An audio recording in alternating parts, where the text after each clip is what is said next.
So we are back. New season, same Man United, improved Man United. I don't know any of the players of the whole city, so I don't care. We are gonna beat them like 3-0. Bruno's gonna maybe assist all of those goals. Maybe one will go to Tillemans. I love the guy. I love the team. It's been a good summer. No news, no transfer news, but you guys keep uploading the videos. Appreciate it. And now we are gonna aim for the 21. Cheers, lads. I'm Ryan from Dublin, and my prediction is 3-0 to United. Mbuma will score, Cunha will score, and Fernandes will score. Come on, United! Hello, Stretford Paddock. It's Nick here. I'm on my family holiday, so I'll be watching the game from Portugal tomorrow. I'm optimistic about this season. Thanks for all of the brilliant pre-season coverage that you've given us. I don't think we should be worried about the AC Milan performance. That's pre-season, but there's a lot to be positive about. We've made some good signings. I do think Hull will score tomorrow, but I'm predicting a comfortable win for Manchester United. So I'm going Hull 1, Manchester United 3. Come on, United. Okay, this is this is a big one. But to be honest, this is the big one. And now it's gonna be the big one. Yes, I did it. I bought that one. Let's hope it comes to fruition. I hope this game is gonna be, I was gonna say 3-0 to Man United, but to be honest, since Arsenal won 3-0, I think I'll have to say 4-0, so we'll be on top of the league. So up the Reds, up the Paddock, let's go! Alright, Stretford Paddock. Match day. It's United against Hull City. I'm from Hull. I will be, unfortunately, in the home stand, loyal United supporter. I think it's going to be 2 or 3-1 Man United, hopefully. And I don't think I'll be able to celebrate in the home end. Cheers. Hi, Stretford Paddock. My name is Jack, and this is Felix. and we're over on the dark side of Leeds, repping United. Really excited for first game of the season tomorrow against Hull. What's your score prediction, Felix? 5-0. 5-0 United. Yeah, I can't disagree with that, but I am going to say 3-1. And another thing, what's coming, Felix? 21. 21 is coming.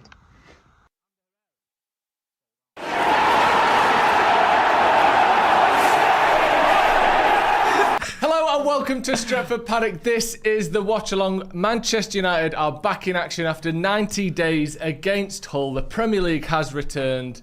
And we've got the lovely Saturday afternoon kickoff. It's called the Weekend Ruiner, isn't it? This is the Weekend Ruiner. My name is Joe. I've got Ronaldo Brown here. Ronnie, how are you?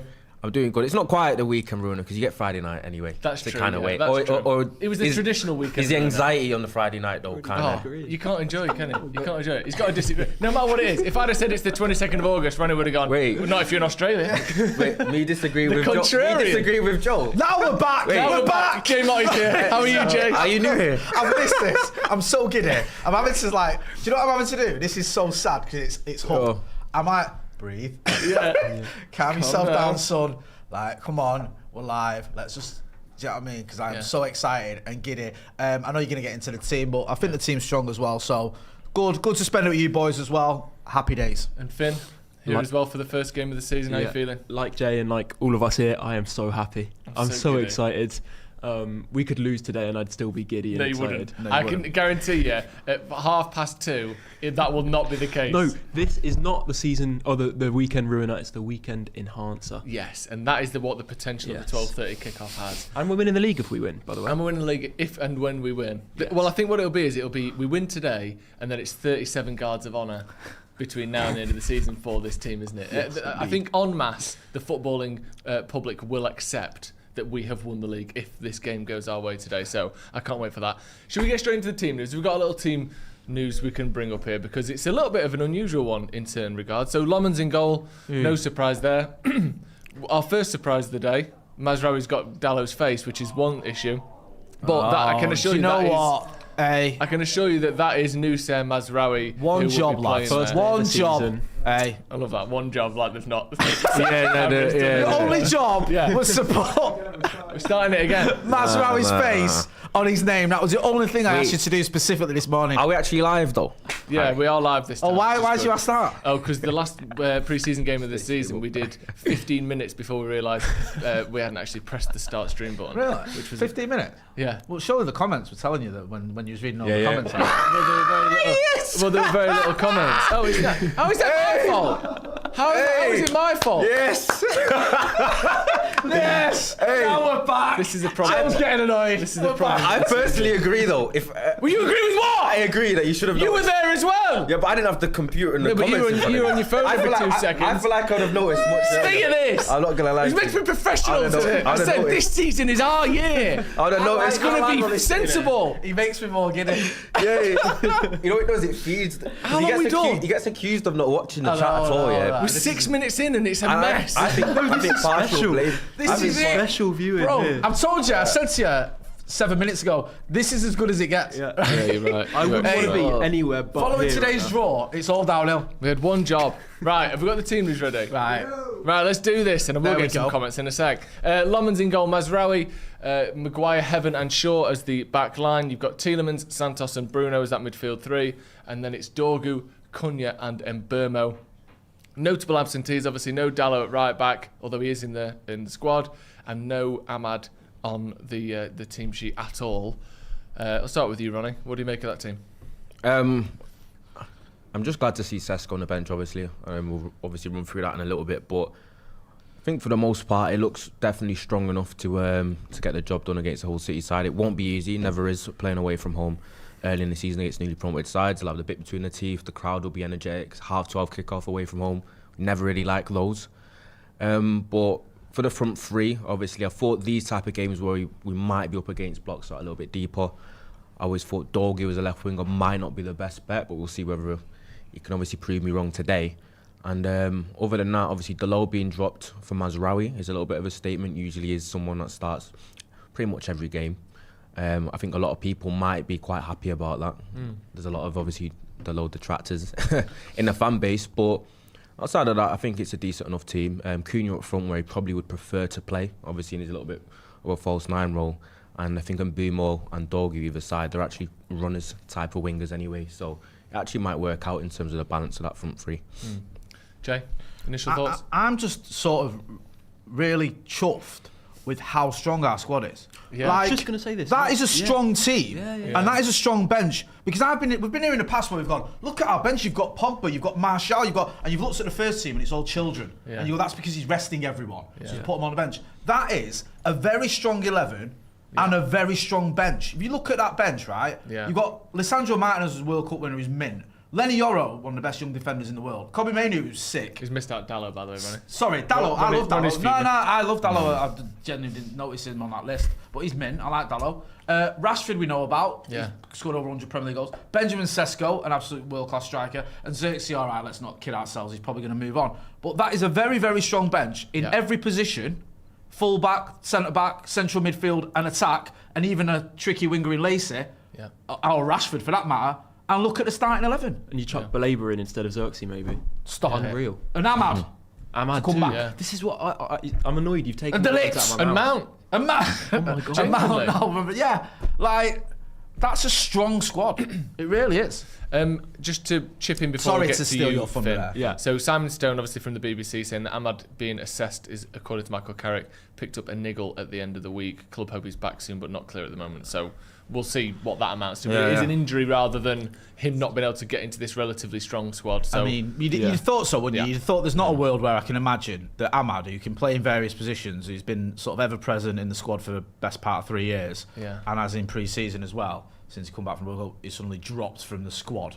That would have been mental. What do you make of the lineup, Finn? Yeah, unreal. Like Jay, I was kind of looking more at the whole squad because the level across the board there is unreal. Yeah. I don't want to get ahead of myself. And obviously, as the season goes by, you lose players and the squad gets thinner and maybe more academy players step up. But as things stand, that is a fantastic standard. You can in every position there are players to bring on, and the level doesn't drop significantly or noticeably. So I'm really, really encouraged by that. Starting 11 is exciting. Really looking forward to seeing, especially Santos and Tielemans in the midfield. That's what the summer's been about, is the midfield, sorting that out. Really, really interested to see. We've seen them in pre-season. They've looked good, especially Santos throughout the pre-season. Let's see how they fare in the Premier League, and I think it's a very strong lineup. That's exactly why I feel like United have gotten to the stage where we should be buying starters. Because when you're buying starter level players and then you obviously will have players that have usually started for you drop to the bench, all of a sudden your depth starts to look a little bit stronger. And we've had many seasons now where it feels like we get a couple of injuries and it kind of derails United quite a lot. This is why important a strong squad is essential, especially when you've got European football to balance as well. We're not going to be having a 40-game season like we did last season. We know how much more strenuous the schedule is on the players with the international breaks as well added into that. So we need to make sure that we are covering all bases, and it looks like the squad is starting to take some shape.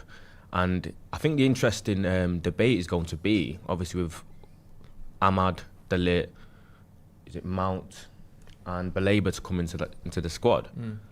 Is there's going to be a couple of squad players or starter players that might not even make the bench then? Yeah. How much are you actually allowed on the bench? Is it 8? 9. Okay, 9. so we've got 1, 1, 2, 2, 3, 4, 5, 6, 7, 8, 9. So that's the full 9 there. Yes. Like I said, if Mount, De Ligt, who else did we say? Sorry. Baleba and Ahmad are all fit. And we might sign a left back. And we might sign a left back. You've got another 4 or 5 players. There's going to be in there. There might be a couple of players that don't make the bench. In terms of sort of droppable players, and I mean that with no disrespect, Lacey is the least experienced. Xerxes maybe, but he's our only real backup striker. After that, you're going to be dropping some big names to try and fit some of those guys in. Like, if everyone's fit, it's a really good and deep squad. That being said, how rare is it that everyone is fit? And it's almost it's basically never the case. You're always going to have at least 2 out, and if you're unlucky, that can be 7, 8, 9, 10 at times. So it's good to have a decent squad. One point mentioned here by Danny C is that we are massively relying on Shaw again. That's the only area where you go, if he's injured, there are people who can play there. Mazraoui can do it, Dalot can do it, Dorgu can do it. But in terms of left backs, we don't really have any more. So we know that United want another one. And we're getting some of the comments because everyone's giddy and excited that football is back, which is great. Ross Murphy, here we go. Come on, United. Bring on United. Bring on United, says Matthew Sargent. A couple of super chats as well. Roberto Silva saying at the local pub drinking at 7 a.m. Love that. GGMU. He must be in America. Gotta be, hasn't he? Unless he's been drinking since 7 a.m. I think, yeah. That's fantastic. Manchester. Yeah. Roberto Silva, let me know. Are you in the Americas somewhere for that time? Or are you actually you've been out for 4.5 hours already, which you have? That's fantastic. Fraser Kelly, thanks for being the best and most positive United channel, bringing the fans together. 21 is coming, boys. Thank you very much. Thank you for the compliment there. Steve M says, here's to a great season and hope that we'll have 38 watch-alongs covering the March to 21 up the effing Paddock. Thank you. Right. It's going to be so good. Do you know what? I just love the fact that we've got midweeks again. That we come because I know it's a bit like, I don't know, even the Europa League, it's a bit 2-bit or whatever. People want to slag it off, but I like being in the Europa League. I like having midweek games. I like me and you doing the preview on a Tuesday. I like the reaction on a Friday. And now that it's the Champions League, and actually you look at the strength of the Premier League. I know we're not going to be anywhere near favourites to win it, but I think that with a bit of luck, some injuries going our way, and maybe a slightly fortunate run, I don't see why, quarters or semis isn't a possibility at least. Do you know what? How fantastic would that be? You're right, Joe, because it depressed me last season.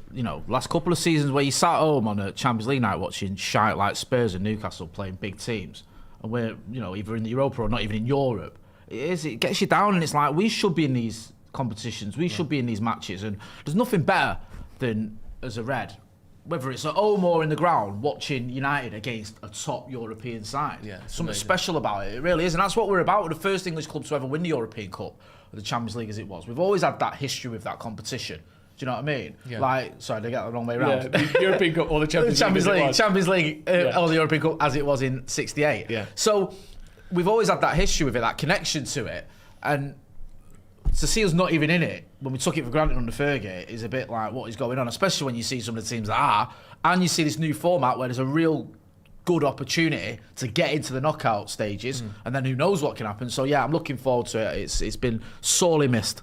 I don't want to try to be negative, but we've all been genuinely optimistic about the squad, about the 11. Are there anything that you look at with that starting 11, Ronnie, and you think, I'm not hugely sure about that? We need a bit of luck, or I'm keen to see if that can work. Is there anything you see there that you're not a huge fan of? Left back. Okay. Because as good as I think we eventually have to obviously phase out the likes of Maguire and Shaw, I think Maguire can still give you a decent level of performance, but I think the way that Michael Carrick wants to play, and usually the direction they travel anyway in terms of the way teams defend, especially top teams in the Premier League, is a little bit more front foot, a little bit more high pressing, backing up the press a little bit more, being a little bit more athletic, that line being a little bit higher. And Luke Shaw and Maguire are two kind of players in the back that I feel like kind of hamper you in that way in terms of your ability to do that. Obviously with the athleticism that Shaw's lost over the years, multiple injuries, getting older now, and then obviously Maguire's never been that type of player. I just think maybe one more athlete in the back, obviously alongside Aiden Heaven, maybe that'll be Lenny Yoro that steps up at some point. And definitely the left back area is, I think left back is one of the main areas for me that I think United need to improve, because I think United could get more out of our fullbacks offensively as well, never mind defensively. So, and I think that will make us much harder to defend, but also make us a little bit more difficult to attack as well, because we've got more athleticism in the fullback areas. But other than that, I think left wing as well, maybe Cunha will likely play there, but I think Dorgu shouldn't be in every type of game or every type of game state left wing starter for Manchester United. But other than that, I think United's starting 11 is starting to take shape, and I honestly believe United are probably 2 or 3 starter level players away from expecting to at least mount some sort of challenge, I think, for the title. I agree. I mean, that's what the club came out and said. I think, they want to win the league by the United's 50th anniversary. Next year? Not next year, next season, sorry. Next season. 2028 will be 150 years. And I think we're in a position where, obviously, you need a bit of luck on Tielemans, Santos, Baleba. You want to find the Baleba that we saw the 2 years before the most recent one, etc. You want Santos to push on. You want Tielemans to stay fit. But they're building a squad where I think if we can get another left back in this season, or a backup striker, but certainly one of the two, and then next year you go new centre back, new right back, new striker, or whatever the missing one of the other two was, then you can go, all right, 300 million on 3 players, and we can challenge now. I think we're building to a point where that is a possibility. I think it's so frustrating that Ineos have got the fan connection side of things so wrong since they came in, because they've completely messed up when it comes to ticket prices, season tickets, just general communication with the fans. I think they've really gone wrong there, and it's so frustrating because they're starting to do everything else quite well. You look at the hit rate or success rate of the signings they've made compared to that under the Glazers without Ineos there, under Ed Woodward, under other leadership. It's been night and day. You'd say maybe 70-80% of the signings have been a clear-cut success, and also we're signing players for more reasonable fees that represent actual fair market value rather than overpaying. The recruitment, I think, has just really, really stepped up, and like you just mentioned, you want to get the right Baleba from Brighton, and you want Tielemans and Santos to work well, but going on their track record in the last couple of years, you'd think they will. And I think in terms of that promise or ambition to win the title in 2028, it feels like we're on track to at least have the resources there to have a go at it. Obviously, anything can happen, and you get all sorts of unforeseen circumstances, injuries, or anything. But they are now putting in place the right players and the right squad, where you look at it and you think, right, we're not far off now. So I agree with what you said, Ronnie. 2 or 3 starter level signings, not squad players, but starters that push your existing starters into a squad role. And we can be there. Looking at the transfers since they came in then, even I think their first summer where it was a bit more tumultuous, they hadn't got all the people in, they brought in, what's his name, from Newcastle, and then sacked him and all that. Tumultuous. Pull that word out, didn't it? Tumultuous. Good word, isn't it? He told me this morning he was going to use it. Full of tumult. Do you know what I mean? Even that summer, which I would say is the weakest of the 3 so far, you got Yoro, Ugarte, Delict, Xerxes, Dorgu, Mazraoui and Heaven. But But even that, I think Yoro, let's say jury's out maybe. I don't think we're ruling him out, but it's not been a rare success so far. Ugarte, poor signing. I think De Ligt, again, maybe not sure, but when he's played, he's been really good.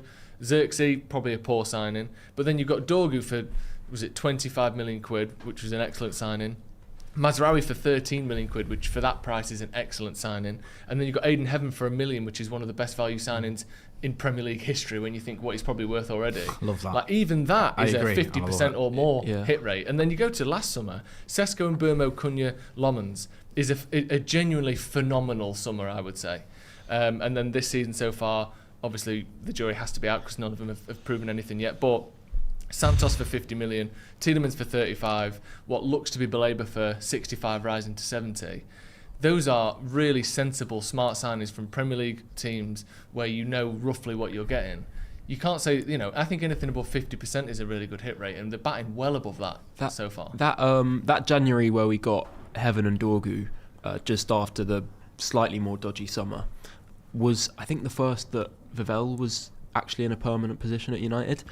I don't know if that's a coincidence or if the rest of the leadership was more in place there, but I think that kind of marked a bit of a turning point in terms of a different strategy, better planning, more thoughtful recruitment, and I think it's just continued on in the same way since then. Yeah, I mean, and when you compare that to Man City, for instance, and I want to talk about City selling, because I think they're about to have sold about 300 million quid's worth of players this summer, which is outrageous. It's bloody Joe but Shields. In a similar time frame, I think Man City have gone from being the team batting 60-70% in the transfers to being well under 50%. You look at the 250 million they spent in 24-25.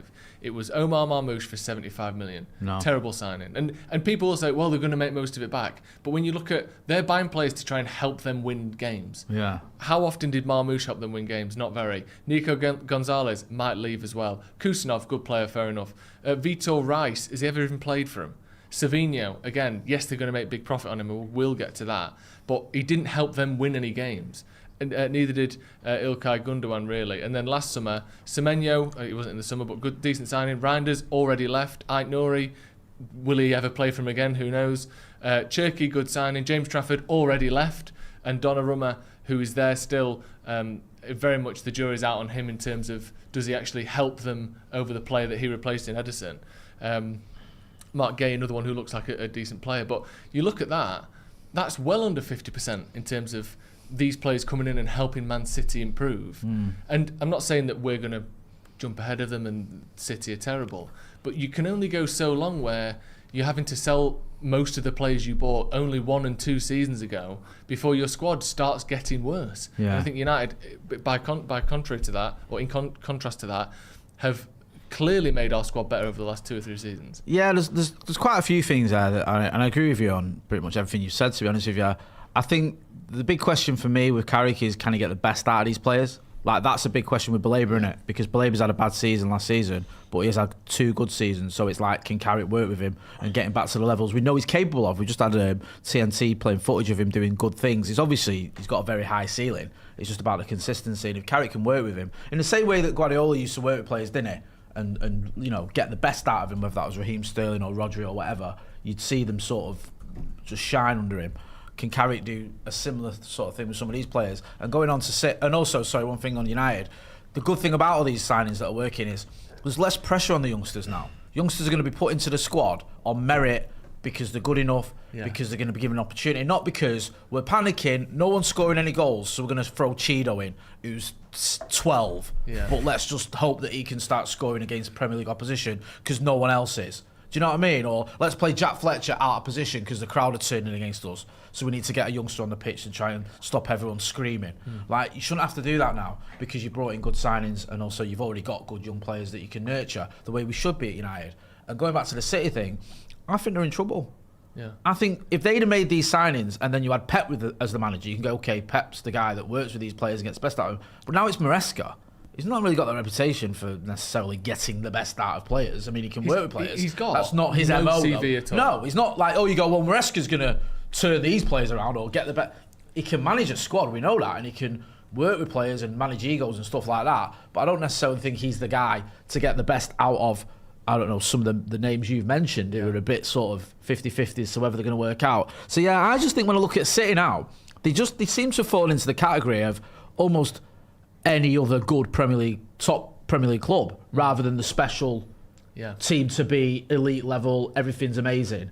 It's just very good signings, a good manager, and with one or two. Haaland's an exception; he's outstanding. Yeah. But by and large, that squad is just got very good players throughout it. Yeah. There's nothing wrong with that. But it's lost. But that it's not. sparkle, Yeah, hasn't it? it's not. Yeah. This very much feels like it's a sort of just another very good team in the top end of the Premier League, rather than the one that's an outstanding team. If that makes sense. Yeah. I think if you go back, we said this loads, but you go back 2 or 3 years when they had Ederson, who at the time was one of the best keepers the Premier League had ever seen in terms he was very of good. revolutionising I know the Ronnie position had and his all that. He did have his flaws. Which I think, Ronnie, to be fair, you were proven right in a lot of them. But you had Ederson, you had Kyle Walker, you had De Bruyne, Bernardo Silva, you had Mahrez on the right hand side as well, and all Foden was a better version of Phil Foden than you see right now as well. Ilkay Gundogan as well, putting in those absolute clutch performances. Other than Foden, they've all left, and Foden is nowhere near the player he was 2 years ago. He's basically, I think if he doesn't do well this season, he'll probably leave Man City. It's mad, and when you look at who they've replaced those players with, not one of them is better than the one that was there 3 years ago. And like I said, at some point you just get worse. You can't keep staying as one of the best teams in the world by making all of your players individually worse. Well, they used to improve, didn't they? So good. They used to, you remember when they Fernandinho was on the way and out? Rodri, and they brought in Rodri. Well, that was it. The best of the lot. Rodri was a step up from Fernandinho. Fernandinho was very good. And then you bring in Haaland was a step up from Jesus or whatever it was down the middle. Yeah. You think that's getting players in that are better than the ones that they're replacing. The ones they're replacing are very good. And now, like you saying, it feels like they're taking a step backwards, which it's kind of inevitable, isn't it? Like every team, every club who has a period of dominance, it comes to an end. I know your mate on the overlap with you was like, "Oh, we'll never go 13 years without winning a title or whatever." It happens to every team. Yeah, it's cyclical, isn't it? It's easier said than done, that. Yeah, and we've seen it. The Scouts in 1990 never thought they were going to go 30 years before the next title. Arsenal, when they drew those 12 games in 2004, didn't think they were going to go 22 years. We didn't in 67 when we won it. Think we were going to go 26 years. I mean, that's Chelsea fans in 2016. You remember it well. That's 67. Yeah, I remember it coincided with my 40th. Sorry, go on. I mean, it's been a decade for Chelsea like that. Yeah, and they were the other team that we weren't winning it or City weren't, it was Chelsea. No. They won it in 10 years all of a sudden. It creeps up on you. Things change. It's been a while for Leicester as well, isn't it? It has to be fair. Yeah. It's been a tough few years for Leicester. Kick him on while he's down. Jesus. On City, Ronnie, 'cause I need your thoughts on this. The one thing you can't say they've done badly is sell. I mean, other than maybe some of the players they've let leave, in particular, them and Rodri. City and Chelsea. But unbelievable. City this summer are on course, I think, once the sales of Marmoush and Savinho go through, to have made somewhere in the region of £350 million in sales, which must be the biggest transfer window ever. Go on. Joe Shields at Chelsea. Go on. Just signing all of their ex-players. Yeah. And then they have sell-on clauses. They have, obviously, if they're buying direct from City, then that's a direct transfer fee. But there's so many sell-on clauses on a number of City graduates. Also, I mean, it's interesting that Spurs' head of football operations, who's basically in the director of football role, is also ex-City. Everyone's ex-City. Everyone's ex-City. I think everyone's just doing them favours. Did you see the before we signed Baleba? There was a meme graphic of the Trojan horse. Yeah. Scene, and he had like City badge, and had like Wilcox and Omar Barada inside of it, and he had like the old castle opening was United. Yeah. Kind of like letting him in, but anyway, there is a little bit of that. Jay's worried about. I was worried about. Sorry, I didn't mean to cut you off. And I've spoken to a couple of people in and around United who were concerned that loads of the staff were getting replaced by people from Manchester City, that loads of the coaches were getting replaced by people from Manchester City. The top end was people from Manchester City, and you think at some point you go, okay, is this getting a little bit much? Are we just trying to become City 2.0? Are we losing a bit of the identity that makes us bigger and better than Manchester City? I know City have had success, but you don't just want all of their coaches, players, staff and everyone. No. Do you know what I mean? That was when I was getting a little bit, some of it was tongue-in-cheek, I admitted, but I was a little bit like, this feels a bit overkill. I think the thing is, I don't think individuals can change the ethos of a whole club like that. I think if you just get top-end experienced and qualified people and then introduce them to the ethos of a club like Manchester United, it's only going to be a good thing. But we're talking about the difference in recruitment with City and how they're not really upgrading on their players anymore. You also think about the fact we've just said everyone's ex-City in terms of people in leadership positions across the Premier League. Yeah. It feels like so much of their upper leadership and upper kind of senior management has now dispersed through the league, and I think that's maybe symptomatic or part of the reason that they are having this decline, and I think why they'll continue to decline is actually there's been huge change across the whole club. I don't know if Bulgaristan as well was a huge thing. Him and Pep's relationship. Yeah. He's gone, obviously. He's gone. Pep's gone. Viana's an amateur. Yeah, compared to obviously cheeky Bulgaristan, or how you pronounce it. Cheeky. We need to talk, and this will be the last we talk about Man City, I promise. This Savinho deal, right? For two reasons. I honestly believe Tottenham Hotspur spending £85 million on Savinho at the moment the deal was done is the worst transfer in football history. I think in terms of the CV of the player you're buying and the cost that player is, I don't think there's ever been anything worse. And admittedly, there are certain players that turned out to be terrible, or you spent a load of money and then they didn't live up to the expectation. I'm not saying it will go on to be, but I think it's the worst fee ever paid for a player. Because like removing hindsight from the equation. Removing hindsight from it. Like at the moment the deal was signed and the negotiation happened, it's up there. I think Antony's up there. I think Mudryk is up there. And I think Savinho is up there as the worst deals ever penned at the moment that they happened. Because we've seen Savinho in the Premier League for 2 years. He got 1 goal and 2 assists last year. And he's gone for 85 million. And the other reason why it's a disgrace is because it's clearly money laundering. It is literally the definition of money laundering. They are paying more for Savinho so they can spend less on Marmoush, because City don't want to give the sell-on clause that they agreed to Frankfurt for any profit made on Marmoush. That is, I don't know if it's illegal, but it's money laundering. It's not. That's not illegal, but it's very, very. It's so dodgy. It's because dodgy, you are it's not literally illegal. Not giving someone an agreed amount of money because you can get someone else to funnel the money through a different transaction. That's money laundering. That's literally what it is. You don't have to pay Frankfurt the money you owe them based on the true value of Marmoush, because we're going to give you some of Marmoush's value in another player. And you think Man City, the amount of money that they make, you don't have to do this. You don't have to be on the cusp of breaking the rules all the time. You've already got 115 charges hanging over you. Why don't you just do something properly for once, instead of always Do you know flying what, as though, close Joe? to the fucking wind as you I can? get your point, but it's embarrassing. Frankfurt can fuck off anyway. Because you lie with dogs, you get fleas. Yeah, but do you know what I mean? that's Like, true. if you're That's going to true. deal with a club that's got a history of cheating, everyone knows what they're up to. The big argument about them isn't whether they cheated; it's whether the statute of limitations, whether the emails by the Spiegel were hacked, and all this other drivel. Yeah. Like, if you're going to trust them, then more fool you. That's like, true. I can't believe the con man had me over. Fuck off. That's Do you know what I mean? Yeah, I've got I no agree. sympathy whatsoever with Frankfurt. I'm not a City fan, any stretch of the imagination, but it's your own fault. Do you know what I mean? That should be a lesson to all the other clubs who think they've got sell-on clauses in Manchester City. Yeah, good luck with that. Yeah. See how far that gets you. I'm still jealous at how well they and Chelsea seem to sell. I don't know how dodgy it could be behind closed doors, but I also think more so City than Chelsea. I think what benefits City is the fact that they've obviously been winning titles and winning silverware every single season. So when players, quote unquote, flop there, people might not necessarily feel like it's because they're a terrible player. It's because they weren't good enough for the level City were playing at, or the players that are playing ahead of them. I think it keeps their value a little bit more, and I think that's what United probably should get into a stage. Whereas United have been a relative laughing stock for the last decade. So when you flop at United, it feels like it does a little bit worse to your actual market value. Whereas if you go to City over the past 5-6 years and you don't do well, or you don't really break into the team, or you don't nail down a starting spot, it's not held as much against you, because you feel like you've got almost like these all-timer players playing ahead of you, and the teams are winning, and they feel like maybe he'll be good for us. Just because they weren't good enough for City doesn't mean they were good for us. If you can't get in front of Erling Haaland, that doesn't make you a bad player. Or if you can't get in front of De Bruyne, or if you can't get ahead of Rodri, you can't get ahead of Bernardo I think that's Silva. where the Savinho deal is a light is shone on it even more. They're poor at right wing. They've brought Semenyo in, who's not a right winger, to play right wing. If Savinho was any good, he would have been playing week in, week out for them. They wouldn't have sold him. It's not a position that they're well stocked in. So I just think it's absurd. I do get your point, Joe, because fucked. I think, like, for me, every winger we've got is better than Savinho. Yeah.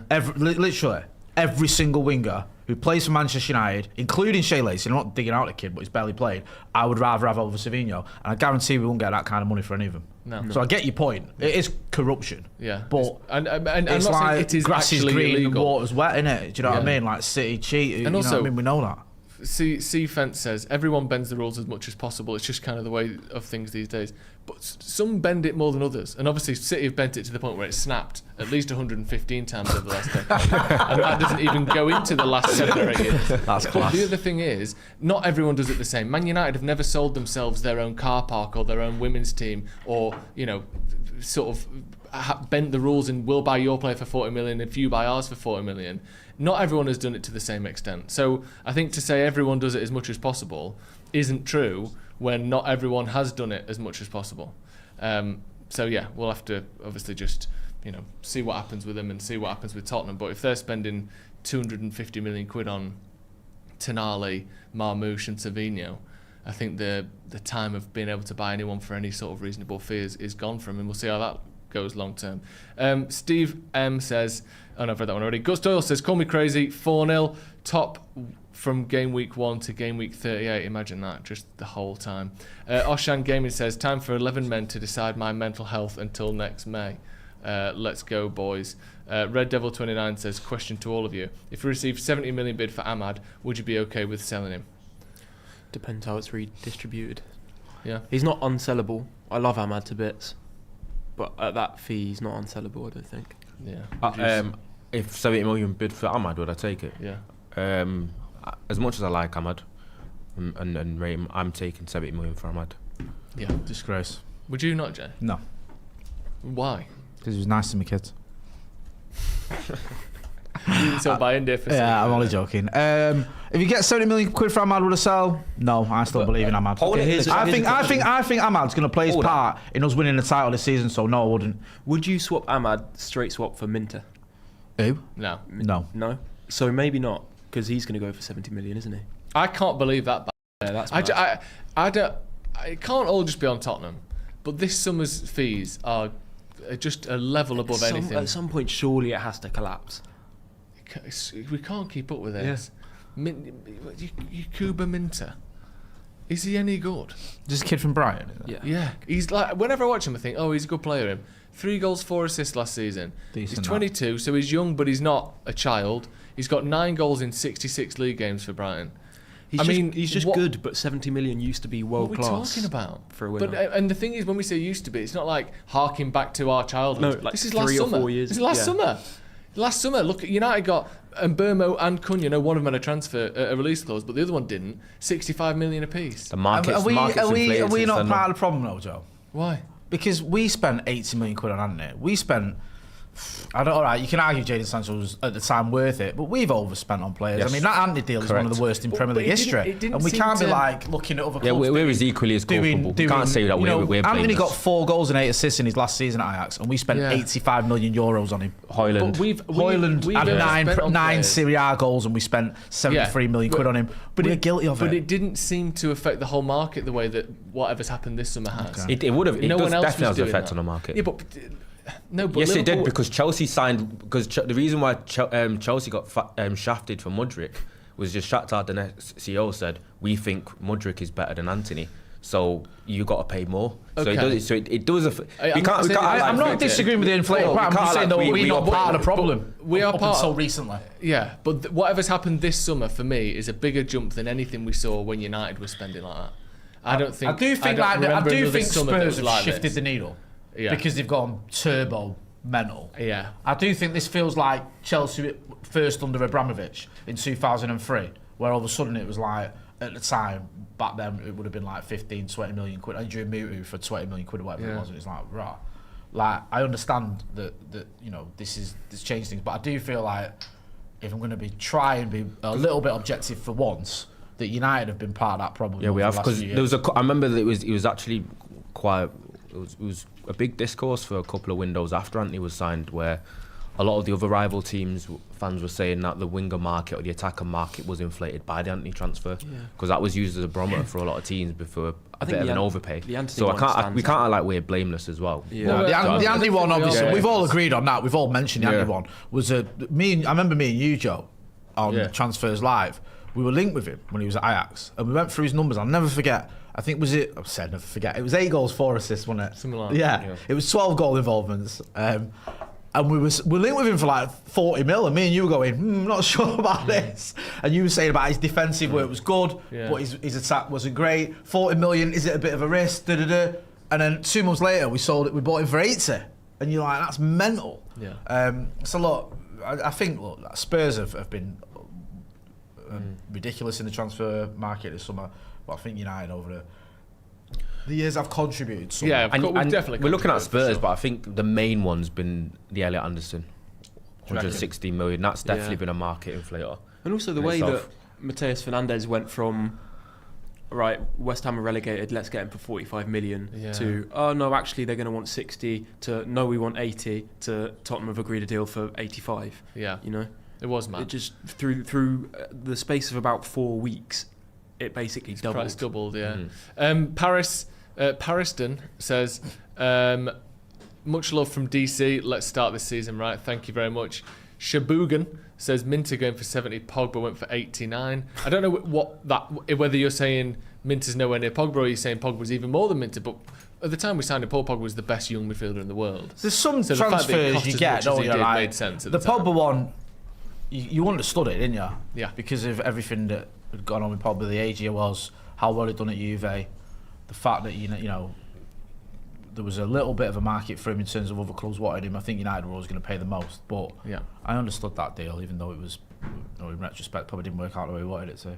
Yeah. Talking about Ahmad, I believe. This is according to Michael Carrick. We've got a few quotes from Carrick, so we'll get into these. He picked up a niggle at the start of the week in training. We'll assess that and see where he's at. Hopefully it won't be too long, but we'll have to wait and see. He was in a good place, Ahmad. He was looking sharp. He was obviously looking forward to the season, so it's disappointing. But unfortunately, that's just part of it, and we've got the squad that we can cope with it. We've got to keep moving forward, and hopefully Ahmad gets back as soon as we can. He was also asked about being ready for the game. He said, we've got to be ready. First one, there's no soft start, you know. I think in terms of finding a rhythm and finding it slowly, growing into the season, it's from the first whistle, you've got to be there, and the boys are. I think we've trained really well this week. The group is in a good place. There's still one or two that need a bit more minutes, a little bit more training after the summer, but it's natural, and we've got the squad, and we're able to adapt as well. So yeah, really looking forward to it. Do you think United are ready, Jay, from what you've seen in pre-season? It was a weird one pre-season, wasn't it? We were talking about this the other day, because it kind of started off badly against Wrexham, very underwhelming. Then improved. Rosenborg and Atletico and PSG games were better, and then Leeds wasn't great, and then Milan was terrible. So it was very mixed. And you could argue it was moving in the wrong direction because it probably got worse as it went on. But there was enough good signs there, I feel. And look, we've discussed this loads of times. Pre-season's so weird. I struggle with pre-season anyway to get any sort of indication of where the United are at, because I always go back to the Van Gaal pre-season where we battered everyone. We beat, was it Liverpool and Real Madrid and everyone, you think we're going to win the league, and we lost on the opening day to Swansea. Like, you cannot tell really from pre-season. I've been there with under Fergie, where we've had bad pre-seasons and gone on to walk the league. Like, you just don't know. What I will say is I've been impressed with the players we've brought in enough in pre-season. Santos has looked good enough for me. Tielemans, who we kind of know about anyway, has looked good. I feel pretty confident based on those, because the others we know about, don't we? And also some of the faults we know about. We know Luke Shaw can not get out to his man quick enough at times. We know that, I don't know what other things we've seen. We know that someone like Yoro and Evan are still a little bit inexperienced with some of the tackles they make, but the quality's there. We can see that. So there's nothing, I think, where we've had a massive eye-opener on anything. Do you know what I mean? It's been a bit of a pre-season sort of reiterating what we kind of already knew. Yeah, but Labour's is definitely a good side, and obviously we have to wait a little bit as a fan base to watch him play. Is it? Not sure exactly when he's going to be fit. I think he's still nursing a bit of an ankle injury. Week or two, I think. Is it a week or two? Yeah, it's not very long. So the rumours that it was going to be until international break is a bit far-fetched. No, I believe it might be just straight after Hull. It's way quicker than they thought. He had more tests and they realised it wasn't that bad. So I think that honestly could have been something to do with his transfer. Apparently, you're right, because it's been alluded that the reason why we was able to get Baleba for the price that we have is because he was injured. Surely not. And I don't feel like... surely you can't get a player like £5 million cheap because he's out for 2 weeks. Yeah, although, what was it? Real Madrid paid 10 million to get Trent a month early. That worked out. On the Cup. I agree. crazy, You know, wasn't it? I can't disagree. It's a fact. You're right. I think Real Madrid. I don't think. Do you reckon Real Madrid earned I'd be that? very surprised when you say that. They might have Finn, earned it, just explain what you In the mean Club World about Cup, probably on your back. This is just off Talk of the Devils yesterday. No, go on. Listening We to- trust those lads. I think it was either Laurie or Andy Mitten just said that it's not expected to be a big issue. He could be back basically as soon as we need him post Hull, was what was said. Do you think then? What's the insinuation there that he's not injured and he was just saying that because he didn't want to play for Brighton? Maybe not quite that. I'm sure he's got a knock of some kind, but I think it just wasn't as bad as initially anticipated. Maybe they did more tests, more scans, and it revealed that it was just less severe. And maybe there's an aspect of him. I don't know what angle it would be, but maybe him pushing for the move has changed. I don't know. Okay, well, I can't speculate. You can. You're allowed to. But I get your point. I think probably they just wanted to see the back end of the saga, innit? I think so. But as usual, Brighton seem to make incredible profit every single window. Because it looks like they're more or less going to. I think Minter is going to join Liverpool. It's going to be cost 70 million. They've got 70 million for Belabor, and just like that, they've got 150 million nearly for 2 players, and that seems to be the Brighton way. And I actually feel like Joe hates Brighton, which is something I always banter him about. Yeah, I love that. Because I love the fact that Joe hates, right? The 2 teams that Joe hates are Brighton and Dortment. Yeah, I'm here for that. I am. There's a reason why, is because he hates how much they get kind of bloviated about. Do you know what I mean? In terms of bloviated. People like just talking and rambling and going on about. Don't you go on about it's tumultuous when you're using words like bloviated. Bloviated is fantastic. Use it now. Dictionary corner over there. Pair of geeks. Basically, because they get used as this kind of like positive benchmark all the time. I think it just annoys Joe. And it's Dortmund's the same. they're such great sellers. And also, you look at like this positive bench. Look how incredible they are. Look what they've done. And I get they're a small club and they've overachieved. But like Villa, Newcastle, Palace, Leicester have all won trophies in the last 10 years. Brighton haven't. Brighton have never got close to winning a trophy. So I'm not saying you're only a success if you win a trophy. They've done amazing. But this whole thing of like United should be more like Brighton. Yeah, let's do that. Let's finish mid-table every year and never win anything. I get it. They're overachieving. But let's just leave it at that. They've done really well. That's it. But I always agree with you on this, Joe. It's like I remember, was it the semi-final of the FA Cup a few years ago? We played them. Yeah. And beat them on penalties. And they were way better than us. Yeah, and then people were acting like that was some sort of win for them. Yeah. Like, Brighton played really well and United just won on penalties. Yeah, but we went through. I know. Like, they didn't. No. They didn't go through that final. Admittedly, we didn't win it, but... Yeah. But yeah, that thing of like, they almost did, and that's better than you going through because you're way better than them. We're not having that. No. And I completely agree, Joe, as well, on the front of, call me old school, but it's nice to win trophies. Yeah. Like, that's kind of what you look forward to as a fan. Yes, you want to finish high in the league, and yes, you want your club to be stable, and but you want to win things. Yeah. Those are the memories we have and we remember the most. And those are the times we celebrate the most, is when you're actually winning something. Yeah. We're financially stable again. Like, it's important because you don't want your club to go under, but like, let's be real. It's not be all and end all, isn't it? You want to win things. And I'm not having a go at Brighton for not winning trophies, by the way. No, I know I that's get not it. the expectation. It's the way people talk about it. If you're a Brighton fan, have at it. You must love the last decade. It's really been amazingly impressive. But people talk about them like they're the best club in the world because they sell players for good money. And you think they've done really well, but let's just leave it at that. No, I do, and we do like Kieran Maguire, who's a Brighton fan, so you know what I mean? Yeah, we've got a few super chats. Marcus Jackson said, if a very good offer comes in for Ahmad, I would consider it. If it was up to me, we can't hang on to every player. Either way, 21's coming. Great. Stephen Ballantyne says, lads, my missus just had a second full knee replacement at 33. She loves the Watchalong for you guys, so she wanted me to pass on our love for you all. Thank you very much, What's Steve. his missus' name? Shelby. Thank you, Shelby, as well. Good luck with the recovery, Shelby. What's his missus' name? Just said it twice, Shelby. Shelby. Right. You asked it, then I said it. Right. Oh, sorry, I thought that was his name. No, he's called Steve. Stephen Shelby. Thank you. Yeah, that's not what you want to be going through. So. No, knee replacements are an absolute best wishes. as well sometimes. Yeah, best wishes for So the yeah, recovery hope there. it all goes well. Sorry, Jay, for lashing out there. I didn't mean to. No, it's alright. Do you know what I mean? I got confused, but I know. our best wishes to Shelby. Yeah. That's not a name. What are you on about? What is the name?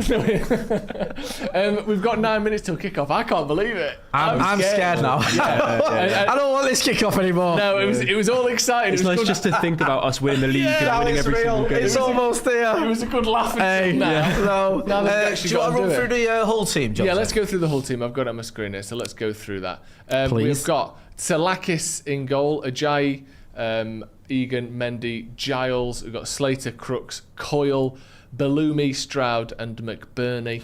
Not gonna lie, Not a hugely sort of star-studded team, but that's kind of what you would expect, I guess. What did the cheese say to itself in the mirror? Hello, me. Bellumi. No, I'm not having that. What? Actually, fuck. Can we? What? Can we? Gone. Yeah, just unplug his mic, please. You can have a toy mic.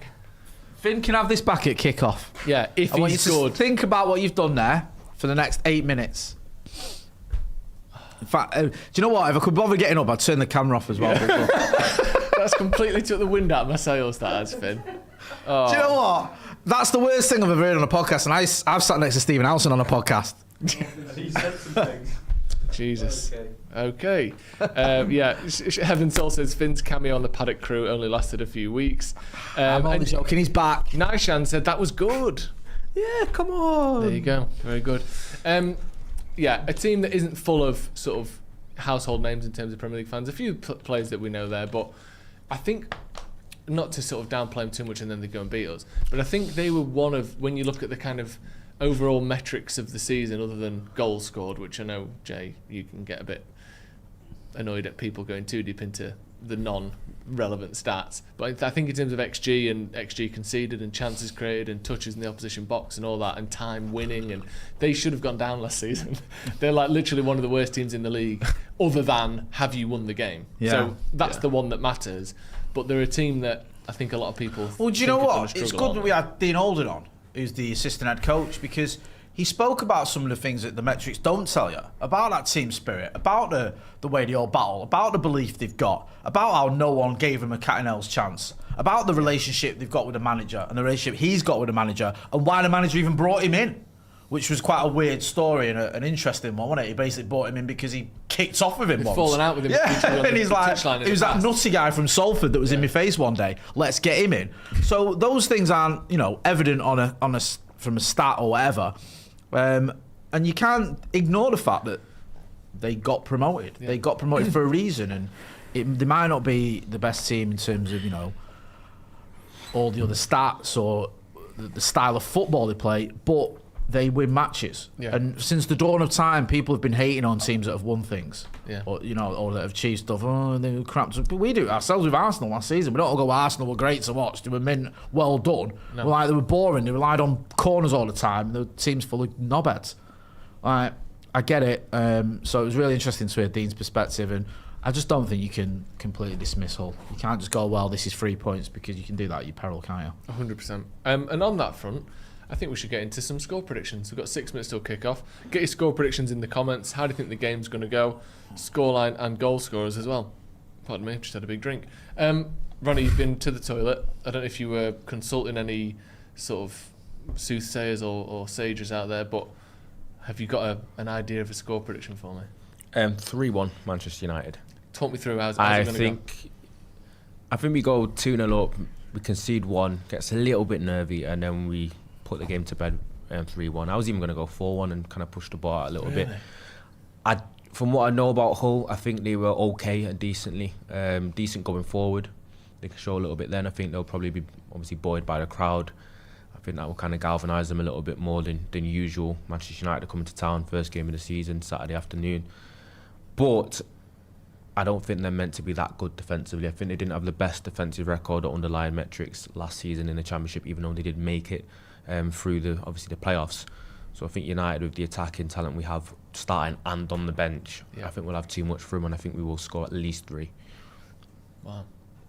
Do you think it's interesting that in like the Champions League and the playoffs and stuff, you play 2-legged ties all the way to the final, and then the final's just 1? Shouldn't the final be 3? Right, instead of less, more, because like when you look at like darts, snooker, a lot of sports. No, we're not taking my mind. A lot of sports.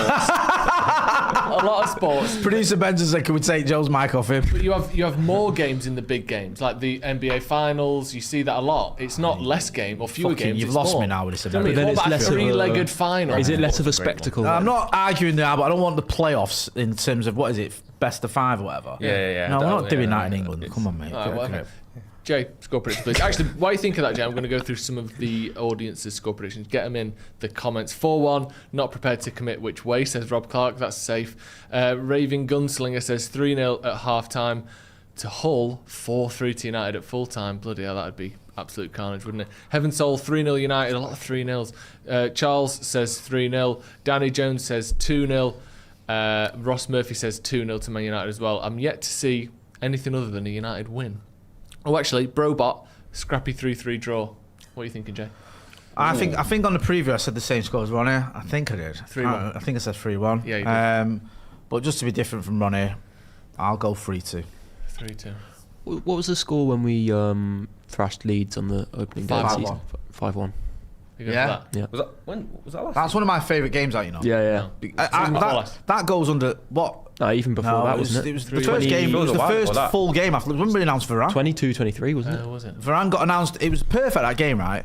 Even the Leeds goal, and I'll explain what I mean. Varane got announced on the pitch, right? We took the lead. Yeah, great.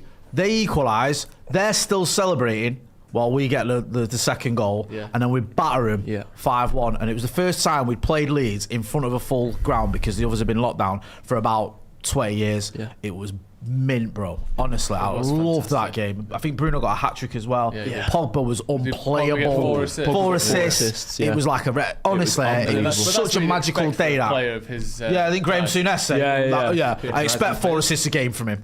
I recognise a couple. Yeah, go on, Ronnie. You always know. Matt Target. We know Ollie McBurney. Ryan Giles. Ollie McBurney, we know him. Semi Ajayi's been around for a while. Johnny Paddy McNair. They signed Lucas Court. Hey? Yeah.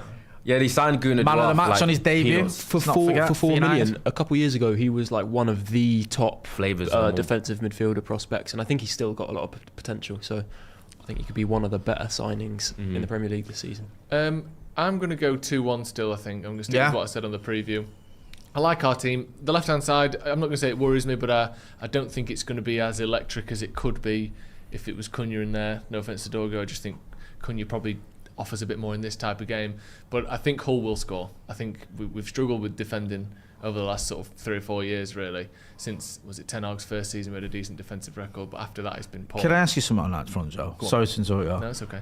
Does that worry you if we're going to be challenging near the top then? It does, yeah. Because anyone that challenges at the top has a good defence. But what I will say is the new midfield is going to radically change that, or could radically change that. I just don't know whether it will yet. I think having Santos and Baleba and Tielemans and Mainu, that is a lot more defensively sound than what we saw from Casemiro last season and just Mainu by himself. So I think there's a good chance that we do defend better. But you look at that back four, 3 of that 4 probably wouldn't start if everyone was fit. So it's not as though it's completely, impenetrable. But hopefully the midfield can, and the shape that United have, can do a big job of sort of preventing that. I'm just going to turn the volume up. Tell me when it starts coming through the mics, because obviously we don't want to get our entire careers. Looks deleted. a little. Is that? It looks a bit drizzly now, or is that just? Is that right? Smoke from flares and that. Loads of flares and smoky off. That's what I mean. I couldn't tell if it was smoke or drizzle. Smoke or there drizzle. Smoke and drizzle was our very short-lived R&B career, wasn't it? It was, wasn't it? We did that gig at the Working Men's Club in Ireland, and then it kicked off and it all went wrong after that. Yeah. Who knew they had so many rotten tomatoes at hand? that was a real wake-up call, wasn't it? We've got a few super chats. Oxalob Nation says, tuning in from France, Irish lad here. Yes. Real nice comment. Cosmopolitan. You boys are top. Thank you. We will see the top 4 pressing, and did another from pre-season look different with the end of... Right, sorry, let me read this again. Will we see the top 4 pressing? Don't really know what that means. And did another from pre-season look different with the end of last year with our setup? Yes. Yeah, I agree. Peter Smith, the game's kicked off. Oh, by the way, you'll notice it's only past.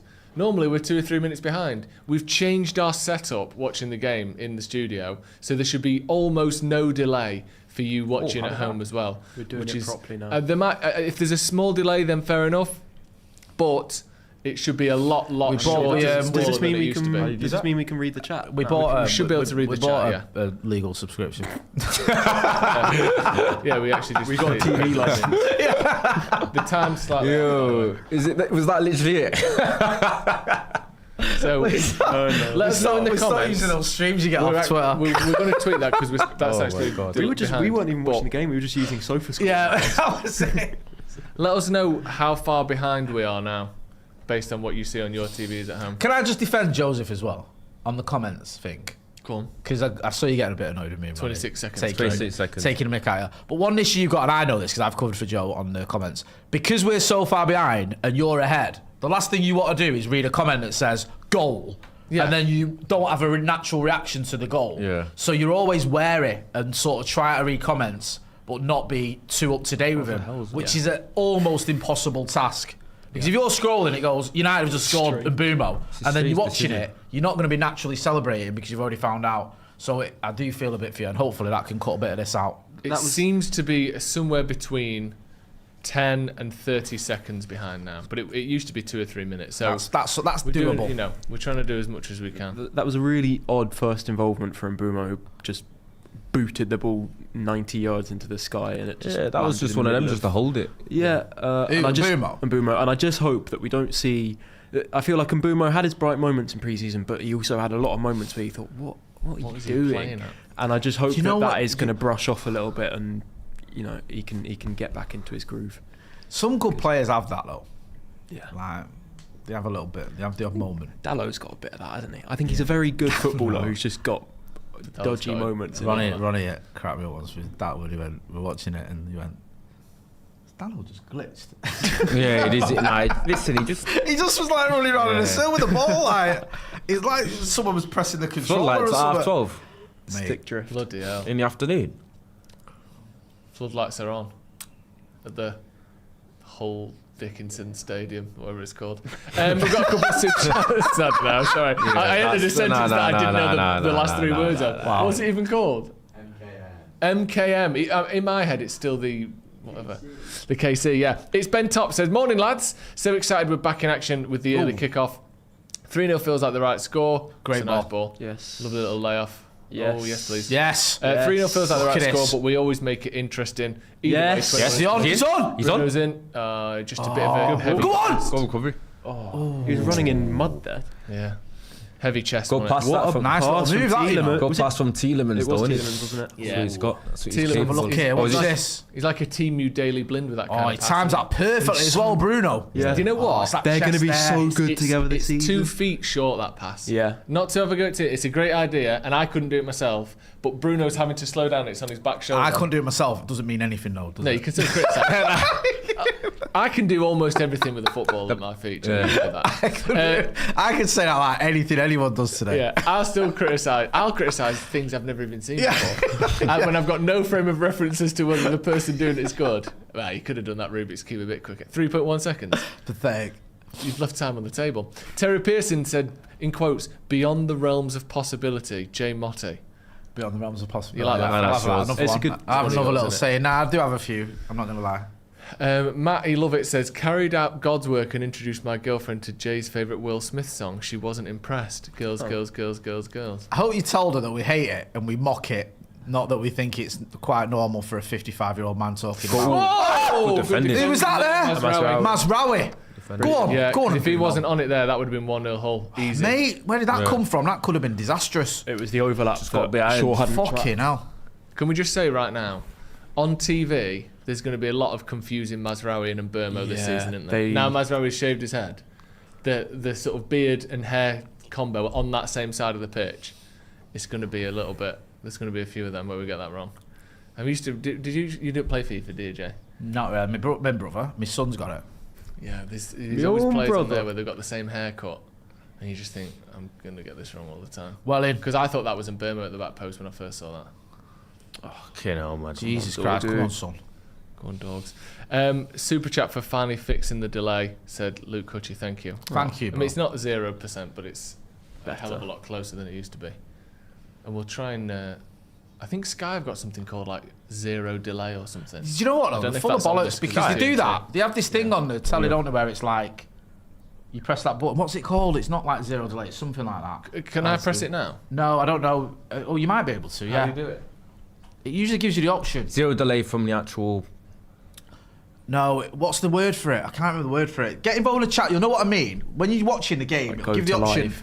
It's like live, but then there's another version of live that's like zero. Live. delay. Trying to find it. Yeah. No, it is. Real time. Real time. That's it. So it's like, okay, this isn't this. I thought live was real time, but this is extra real time. So I don't know if that is an option for this. Because it often confuses me when I think, well, surely live is live. What are you on about? Well done, Cunha. Cunha did well there, didn't he? Man on. Just calming things down. Go on, Yuri. Go on, lad. One too many. Canal ref. Yes.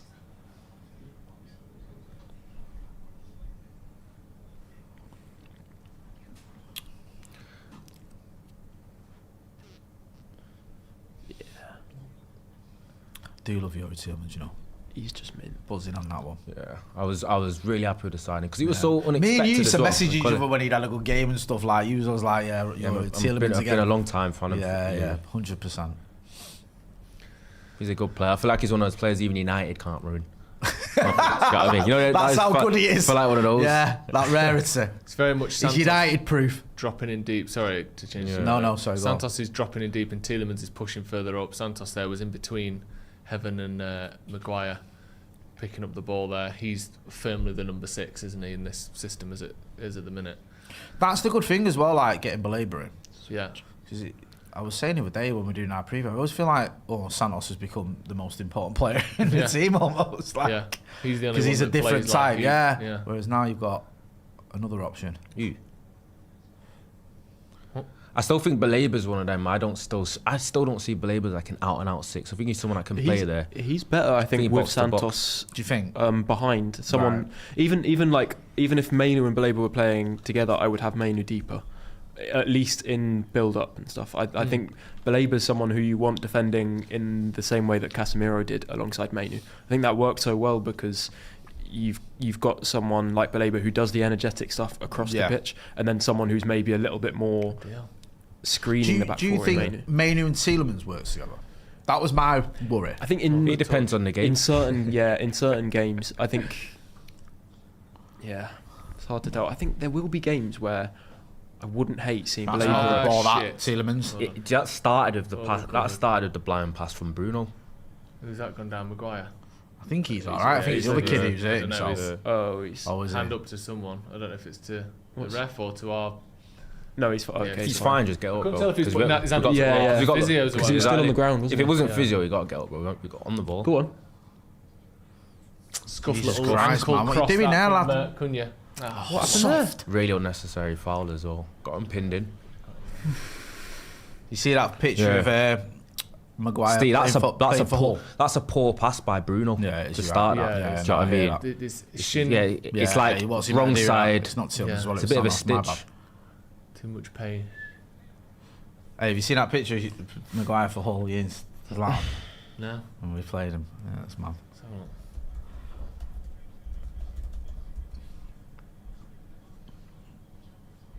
That one. Who's that? Maguire for Hull. Yeah. Forgot about that. I did, yeah. I almost forgot he played for them. Then Sheffield United, was it? Sheffield United, then Hull, and then obviously Leicester. Sorry, just get it all. Hold on. They're pressing quite high, Hull. Yeah. They're not giving us much time. Yeah, they do. You press when in this area, then when you get into the territory, then they deepen a bit. Nice little chip through there. Yeah. What do we think of this? Big day for Cunha because the last performance he had against AC Milan was scary. You know what I mean? Because he came back obviously from pre-season a bit late after the World Cup, and he looked like he were at the races against Milan. So he's playing. Cunha's still finding himself. I think he probably wouldn't be starting today if it wasn't for the fact that Sesko has been hampered himself. And Ahmad as well. Yeah. Because I thought it'd be Ahmad on the right and Burmo down the middle. But obviously instead it's Yeah. the only way to get That Dorgu, year, right, yeah. Cunha and Burma really is like this, isn't it?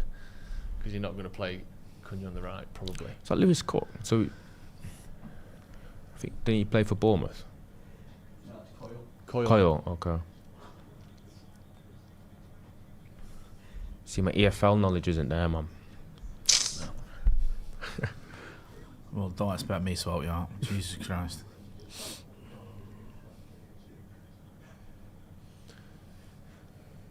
Long range ping to Mbumo. Won the second ball out. Go on, Dogs. He sort of half made the run, and he slowed it down just as Mazraoui, I think it was, looked down at the ball to make the pass. By the time he made it, the run wasn't on. Pretty steady start. Yeah. No real chances either way. Yeah, no shots, no attempts really. I think we had a little bit of an opening there with Cunha, but he scuffed it. Yeah. Fly. Yeah. That wasn't mine, was it? It's alright, I don't mind that. Dorgu trying to make a run in behind. We've seen a lot of that in pre-season. Our players holding the ball in midfield and then runs through beyond the last man from the attackers and balls over the top. It's a lot of trying to get through one-on-one from about 30, 40 yards out rather than pinning them right back into their 18-yard box. I think that makes sense with our players. A lot of them like running onto the ball, don't they? Rashford, Dorgu, Cunha's good at that, and Burma's good at that. Sesko's good at that. Was it Hull where Rashford got like the last minute winner? Yeah. I thought so. Yeah, I think it was. And then like his second season or something, like 10 years ago, whatever it was. Yeah, I think it was. That's a bad kick. It's not, it's decent. I thought it was going straight out. It was a decent pass, that. It was almost there, innit? Yeah. Game's already settled into a little bit of a pattern now, though, innit? Just Yeah. It's up to us to build on that because they're letting us have a lot of the ball. good But test. we're These are the type holding of it around games where here. you find out a little bit more about your team, especially. Yeah. I think, though, our willingness to play the ball forward early like that is very Go on. encouraging. Go on! Oh! Good effort. First shot at least. Decent effort. Decent Boom, effort. This is there. what I mean. It's the same thing again. Yeah. Holding the ball around the halfway line and trying breaking over Yes. the top of the line. Touch from Well, man. Tielemans there. But we're seeing that over Really and good over effort again. there. And just then, that high bouncing ball completely Yeah, it's confused a bit the of an defence error. there. Bit of didn't an it? error from their centre. Yeah, he's got to do better here. Yeah, Yeah, he's yeah. doing. Didn't read it very Why well did at he all. dip Decent underneath connection, it? though. That was weird. I think there was more curve on it than he thought. That's all but- you can hope to do there because he's stretching for that. It's on his weak foot. Yeah. Just strike it nicely and then That's a who good. knows? That's a great effort. To Yeah, be I think fair. so. On his Yeah, right it's Good foot. connection on his weak foot there. Yeah. Fair play. Keeper made a bit of a hash of it, though, innit? Probably That's why I expected it. apologised afterwards. But Yeah, but that's the thing. Get the ball in the dangerous areas. If someone makes a mistake, you got a chance. Well done, Luke. Go on, no get fouls. that. Well done. Looking relatively strong so far, United. Yeah.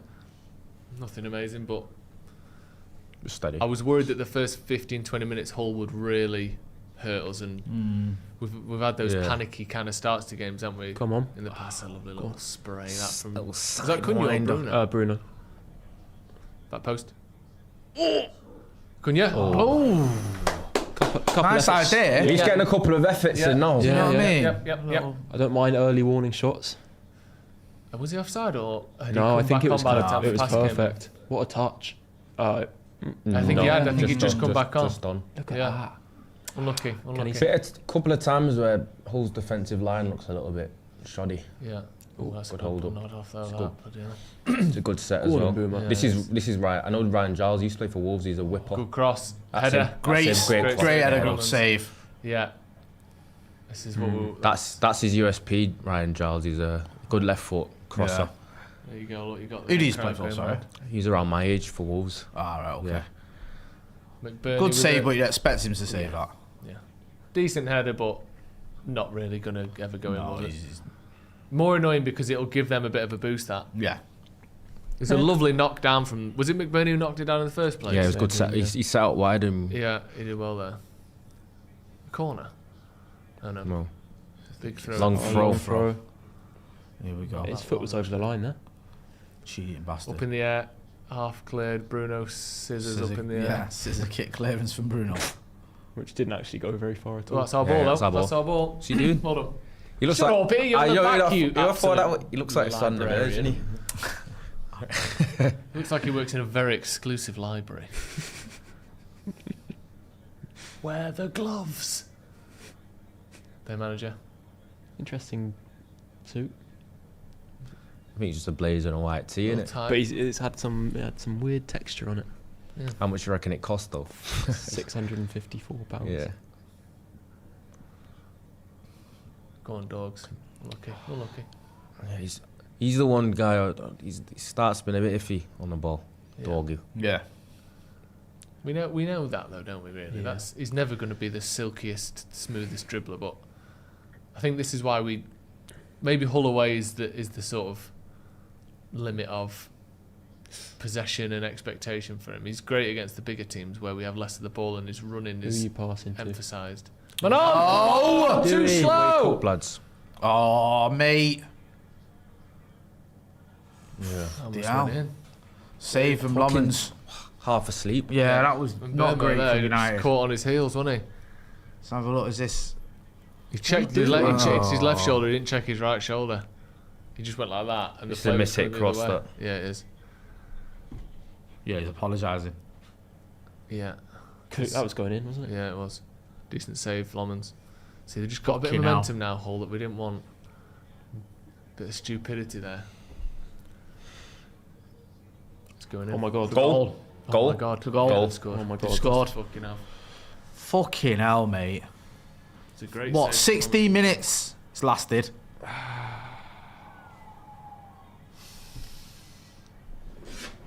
For God's sake. Starts from that and being more half asleep. Yeah. Yeah. Also, you need to get in first contact on these crosses. Yeah, we do. No, there's no need to shit ourselves. We just need to react. So go on, what happens here then? Dog, just It's a missed great the save. From Great Lomond's save as ball. well. He just can't. But everyone's can't do just it all. everyone's stood around though, like What's going on nobody here? I think reacted. Dorgan Everyone's just so misses his header flat-footed. Look, completely. because There's that's sleep, but everyone's just stood about. Yeah. Well, he's well on his own. There's three there. Fucking hell. It's a great save, that, you know, the first one. Maguire's got his hands round. Who's he? Maguire's got his hands round. Bumo there, isn't it? Both just. Who was it? He had his hands didn't round have there. time, did they? Was it Mazraoui? Yeah, he's got his hands on round Mazraoui. such a good first save, and then Yeah. When you get in the second and third ball at a corner, you're gonna score, aren't you? They win the first ball, second ball, and third ball there. Like, at some point, United have to be a part of it. You can't just hope the goalkeeper bails you out completely. So it's so annoying that the first 15 minutes were completely calm, and then they have one knockdown on the left-hand side, and all of a sudden the momentum completely shifts, and they score as soon as they have any momentum. They need to respond. Because we can have the ball for 15 minutes, do nothing. They have it for 3 minutes and they've scored. We've got time now. yeah, no need May to create a panic couple now. of openings, and then I just feel like there's a bit lax from United, man. 100%. Come on, we don't need to shit ourselves either. We're doing alright. Just need to. Hold on. That's Go on. good. Go on. Proper High. cross. Oh, it needed to be high. Every cross has been like Tielemans, What you- decent strike. Oh. Unlucky. Oh, Just Like- keep doing what you're doing. They don't Yeah. need to that. panic. I feel like every cross has been low, and Yeah, why are you low I drilling thought- it when you've got a congested box? yeah, and- but we haven't. It's because they don't have the. There's no Sesko in there, innit? Yeah, but still want it in the air there because you're never going to get to that first unless you're making like a really aggressive near post run.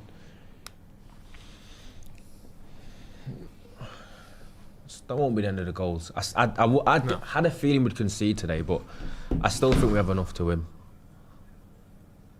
But typical United, innit? They have a way of making just things difficult for you as a fan watching. You just got punched because that goal could have been so avoided.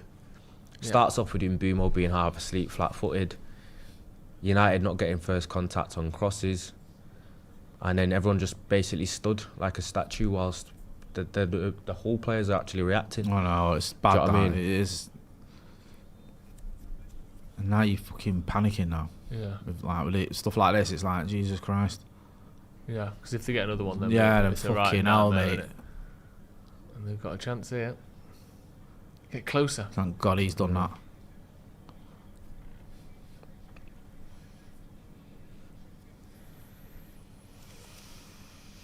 Yeah, a bit of panic in it at the minute.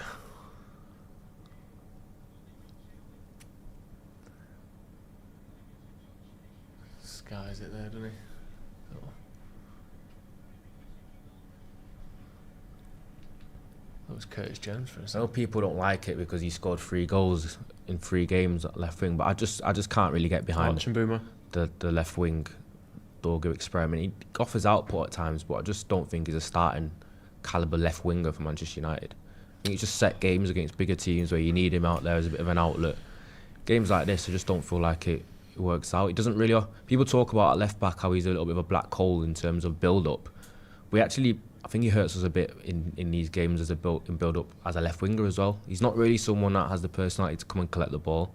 You don't really trust him to hold it. All you really get from him is runs in behind and physicality. Do you know what I mean? And he's not like technically the most secure either. So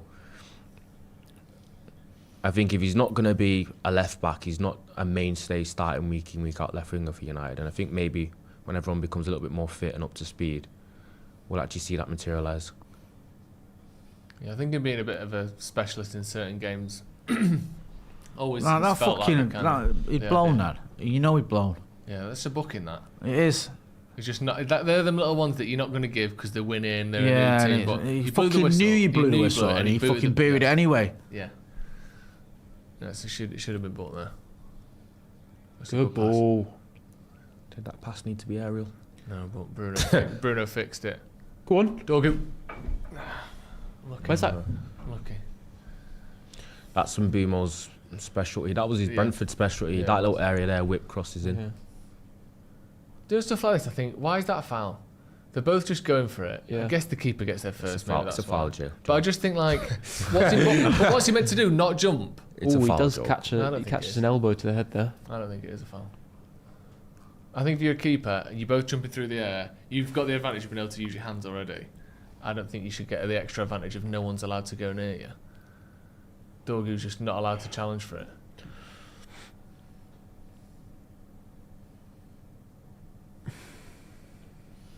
But it was a foul. Took So United, it wasn't took there. United It 20 wasn't minutes. 20 yards out, was it? Took United 20 minutes in the season just to suck the air up. I positivity out of know, you. man. Fucking hell. Just It's a typical. good touch as well. Right, come on. Well done. Slowed him down a bit. Well done. Ryan Giles. Just letting him. Very simple game they've got, Hull, and it's effective. Yeah. Get it out wide, whip it in, and just cause carnage.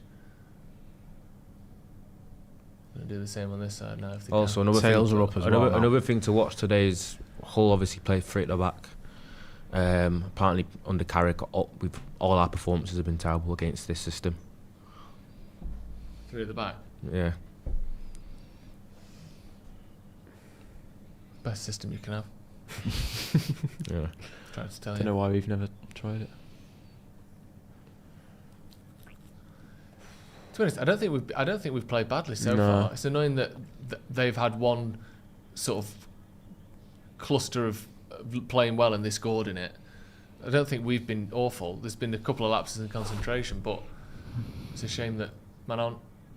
Really, it should be a 0-0 game where we both had a couple of chances, but Come on. they've just Go been on. more clinical, which you've got to give them credit for. Mazza. Go on, Brian. So in this area, though, we don't really have people for crosses Ref? either. Oh, he should have whipped that in when he had the chance. He there. had to Should just cross it in. Yeah, he didn't need He to put go and himself try in a and... position where he had to Jesus leave Christ, it. wake up, man. Come on. Got away with that. Unlucky. That's a good. Yeah, not bad. No one's ever going to be there, will they? But it's not bad. It's all right. Needed to go on the other.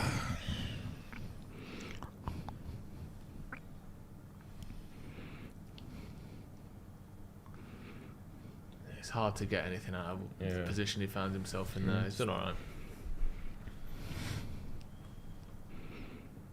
Yeah, it's not the best. Should be a corner.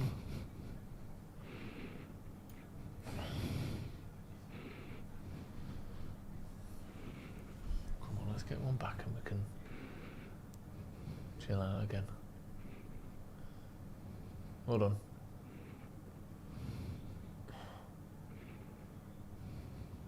Is that a ball? No, it's not.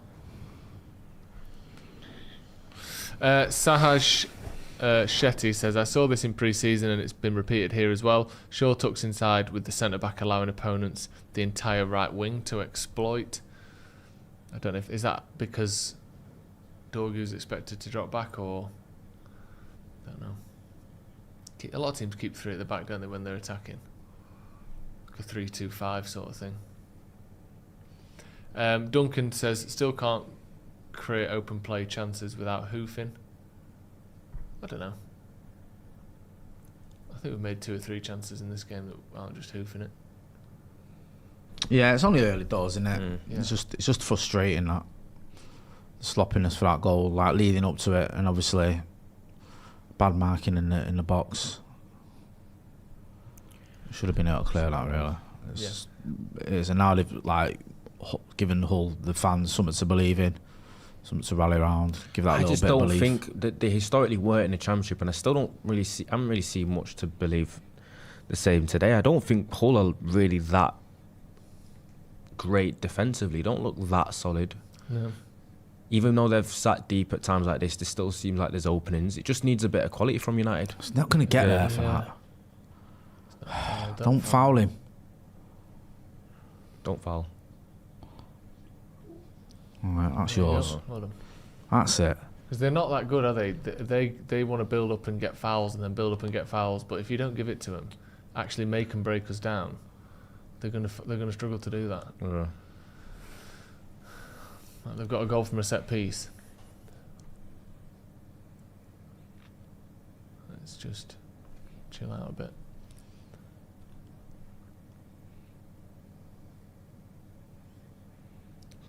That's one of the luckiest passes I've ever seen. Oh no, man, I didn't have He's had a couple of good line breakers, but can't overdo it. It was intentional. Yeah, isn't it? Go on. Paul Cross really, wasn't it? Oh, come on, United. Fucking hell.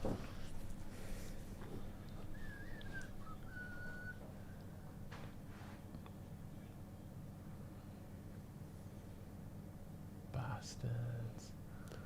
Well done. Ooh. Nice touch and turn. See, we're getting in decent areas on the wings, but it's not. The crossing isn't.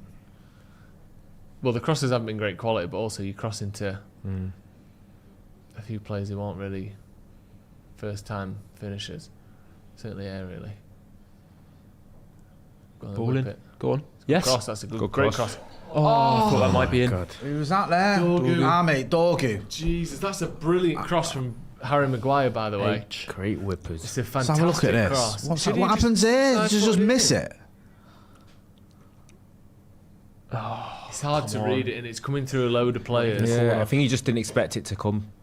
Yeah, he's not expecting it. It's corner, no? I don't think it will be. No. Just gets anything on that, and he's probably scored. Yeah. Well, anything decent on it.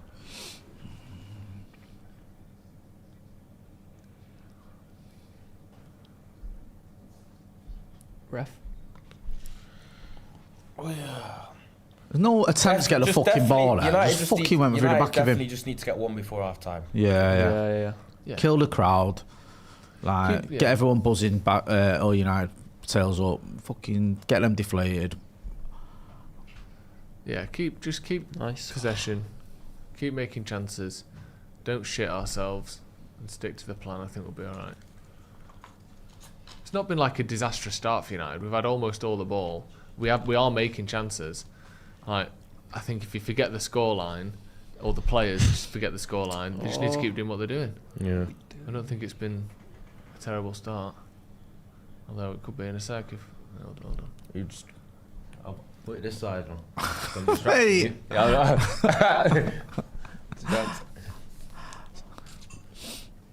Because your head's gone already. It's Mate, it's because you know what it is. It's because of the amount of positivity. It's like just the court. it's just annoying. You know what I mean? That's what I mean, man. It's But like you just all need one goal, avoidable. man. We'll Do you know what I be mean? back. Like, that fucking header from Masraoui to Mbumo, like, and then not marking the box. It's like, what? Why? Come on, man. It's fucking hell. It's like you say, when we get a goal, everything will be all right. Yeah. Phil will, you know what I mean? This is nice. We're getting in these areas where we're doing all right. We're actually playing all right. Get on the here. ball and show your quality. We're not playing badly. We're getting the ball in good areas. We're getting the ball in the box repeatedly. We're not far off here. Get a goal, like you said, Jay. Settle everything. Yeah, down. it's Did you just- predict it's just scoreline? annoying. 2-1 United was my prediction. What was yours? 3-1, wasn't it? Yeah. No one had, you didn't. What was yours? Got a way to go to 5-1. Oh, yeah, no, it's all right. It's foul. still on. 2 hands pushing his back there. Go on. Go on. Go on. Unlucky. Unlucky. Just too congested. So wasn't it? crowded in there. Someone. Santos- Go on. Was he fouled? Masraoui. Get up. Santos is really hurt. It looks like. Good little cross. Flick on. Go on. Ah. Was it Cunha? Oh, I can't even tell. Yeah, it was Santos that was down initially, but I don't. He looked. He was like Yeah. calling as if he was really hurt, but He's lying. Go on then. Make them play the way out. They've struggled to do that. Fucking I don't hell, know about man. looking at quite it. easy to play through. Yeah, wing back outlet again.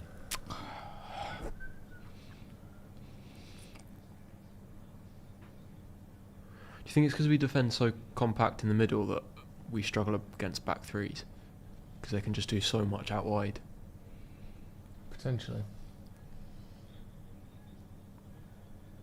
Yeah, you can't cover all the pitch all the time, can you? No. So we try and defend in a way that's going to be most helpful most often, leaving fewer gaps and all that. Well done, lad. Ref? Come on. Yeah.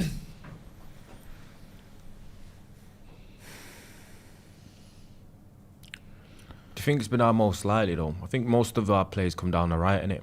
Yeah. Yeah. Down the right side. Which again points to Dorgu not really being. What's that? Must be sure there. Yeah. I know. Keep it. Set it. Yeah. Well Cross it, done. cross it, Time. cross it. Cross in. We. I never felt like he fully had that Cross under the fucking control. ball, man. Yeah. I don't know what he was doing there. Didn't need 4 touches that, did No, I it? don't know what he was doing, man. Yeah. That was Yeah. not good enough. Come on. That's what the chance there. It's just not. He's not a prem left winger for me. He's not like a left back. I don't know.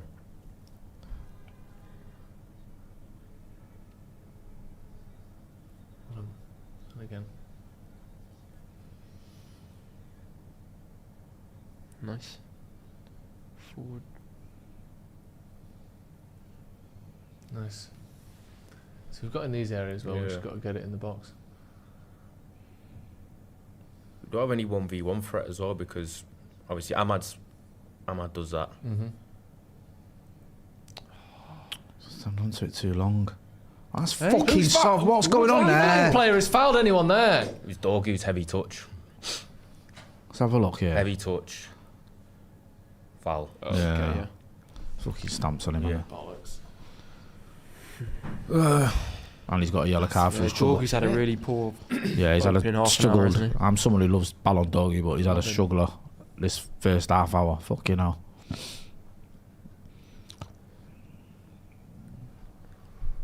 There's always blind spots, man. Every coach has one, but this whole Dorgu's the starting left winger for Manchester United. That Carrick's got. It's not. He's not. I would disagree with that. I don't he's- think he thinks Dorgu's the Yeah, starting left winger for United. I agree. I think he thinks at times he can. That's where he wants to play him over left back. But if everyone was fit, I don't think Dorgu starts Yeah. I'm not sure, you in know. this game. I don't does. think he does because he didn't. Yeah. He didn't last season. Every single game. It's just we haven't had a real left winger. I think when Rashford's up. Fuck off! Sesko was fit. Dorgu been playing. Yeah. Unless it's in very specific situations. Look, that's good. Go on, Brian. Keep going. Take the piss. Oh, I thought I was going to drop there? for Cunha. Go on, Yori. Yeah. Go on. Go on. Little clippy. Yes. Oh! Oh, he got a connection. He did. He hit it nice there in Burma with the little scissor kick, little bicycle. Mate, that's min that. Connected well as well. Yes. Oh, he did. He did. It's going back in. post, isn't it? It's going in back post. Like it. Yeah, it is. is. Nice. That's good. That's fucking good, that, you know. It's one of my favourite shots that didn't even hit the target. I know, man. That's not even a shot on target. Yo, well, that was down to Hull, yeah. We'll have to, come on, find the come choice on. somehow, yeah. Come on. Right, here you go. Aiden Evan. Just one before half time, man. Yeah. Your boy Aiden. Or Maguire. Solid header. 1-1. End of. Maguire? Fuck off. Keeper. Can't do anything with that. Yeah, he needs a bit more pace on it. If How you wanna tall put is it this there. keeper? Tall, It's like 6'6". Pluck that like cherry in it. Oh, here we go. Is it your mate again? 6'4". You what? 6'4". How tall are you? Fucking midget. Same. 6'4". Typical. Typical Joe, that. Joe's funny though. Joe's like 6'4". Typical. Joe's like 6'4.75", but he doesn't round it up. He's got to that height where you don't round it up anymore. Is it? It's like the opposite of me. Yeah, though. you Do try. you ever wish you were I taller, don't like Joe? there's too much space there. No, I've never wished to be taller. No, don't mind. I'm happy. You don't mind not being that tall? I'm happy. I've never wished I was taller or shorter. Just I was never gonna thought say, about it. would you have like? I was gonna. Oh, I was literally gonna that's ask, a free would you have kick, liked that. to have been like an inch shorter? United, man. What the fuck you know is going on here? No, I don't. Dangerous free kick, this. It is a dangerous free kick. Right on the edge of our box. I mean, I think they're going to have to cross it in, but it's in a decent position. It's a really decent position. Yeah, because 2-0 becomes a real nightmare. Yeah, it doesn't becomes a bit peak then. I'm not gonna lie. Savalko says every time they say Balumi, I think of Finn's shit joke. See, you've ruined the watch-along for him. Yeah, it's not the scoreline. Hey, you've ruined it for everyone. Balumi. If I didn't say that, we'd be 4-0 up right now, wouldn't we? Yeah, certainly 1 or 2. I'm sorry.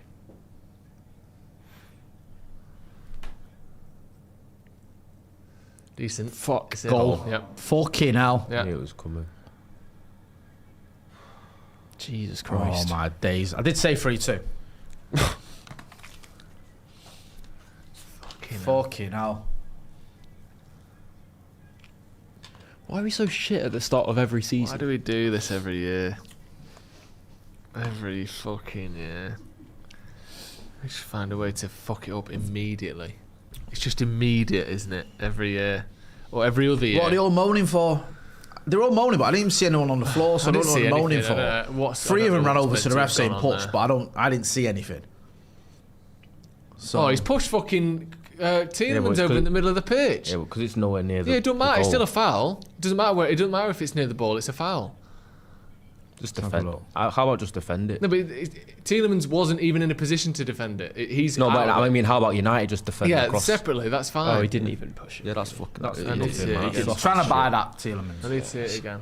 It feels like he's. I get it, but it feels like he's definitely trying to buy that. If that was the way around, Heaven got a free be kick annoying. against him for pushing McBurney in the back. the only time you see that given is when we scored against Burnley. Yeah. Remember when Kyle Walker's hit the depth for nothing? And you're like, yeah, that's a free kick. Oh, just give him the fucking goal and move on. This just does me head in. Oh, piss off. Do you know what? They should have the goal rescinded just for that shite. That's so. There's a guy there with a tiger hat on doing that, and he's about my age. Thing in the world, that isn't it? It's the most. Yeah, they've not had any of that embarrassing foul bollocks. celebration. Fuck me. How can the season last 38 minutes? Well done. Fucking hell, almost disastrous there. They've had, what have they had? Like 3 shots on target and scored 2 goals. Something like that, innit? Something like that. Mate, I think he's been the only. fucking He's been nightmare. the only player that's looked half bright, and he was half to blame for the first goal. Who's that? And Bumo. Yeah. Just not got going, have we? Really? It's just defensively. It's so easy So defensively. easy. Like, That's I so think going easy. forward That's a whole we've throw-in been as half well. decent. I don't think we've been bad going forward. We made chances, got the ball in the box.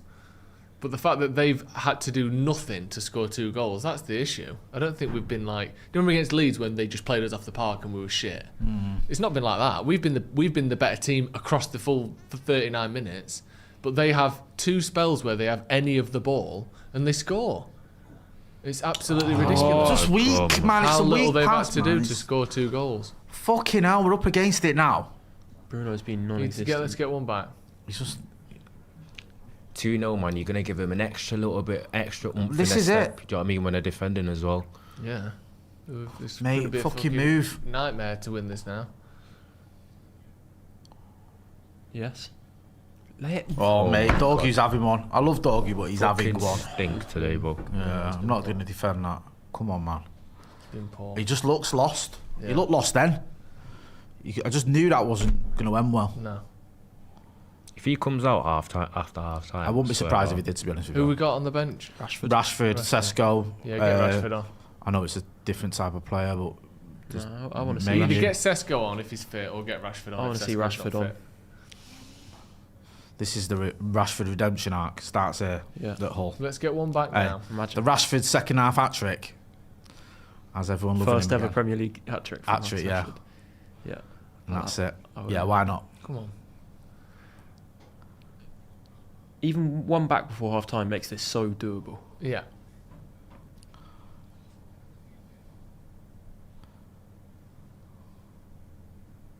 Come on.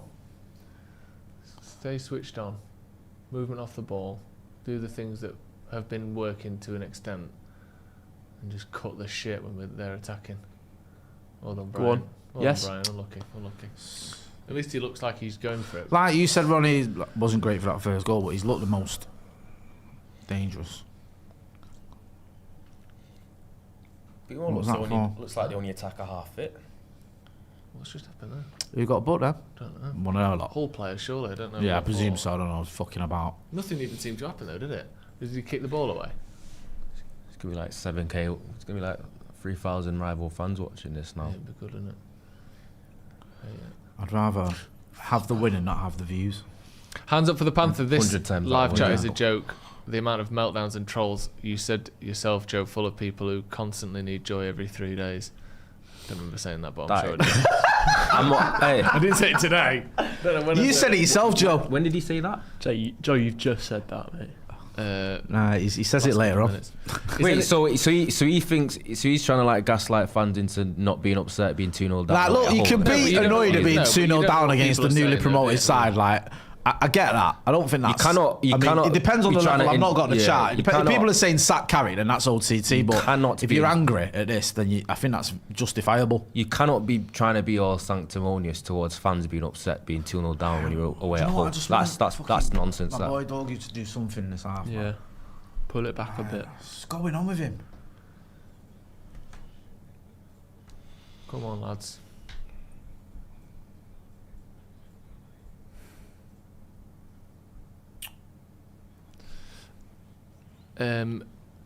Sahaj said, this might be an unpopular opinion, but for a mentality reset, it's not necessary to move players like... Is it not necessary to move players like Shaw, Maguire, Rashford, Dalot, remnants of a decade of poor mentality and inconsistency? Well, they are. I think they are doing that, aren't they? They've certainly tried to do that. Can't do it all at once, can you? Yeah, we've bought a new left back, or we tried to with Dorgu. Bought however many new centre backs. They're all injured. Rashford has literally not played for United for 18 months, Yes. but we can't get rid of him. So I think they agree with you. Look, I just couldn't get Yeah. over the ball there. I don't know what was going on there. Nathan says 21 is coming. I'm just going to take that face value rather than mention the Liverpool badge in it as his icon. Ben Top says, why does every team we play look bigger and stronger and faster than us? This squad can't play 50 games this season. We need reinforcing. Well, yeah, but even if the squad can't play 50 games, I'm not having a go at you, but you can only play 11 at once. I don't think we look like this because they're all knackered.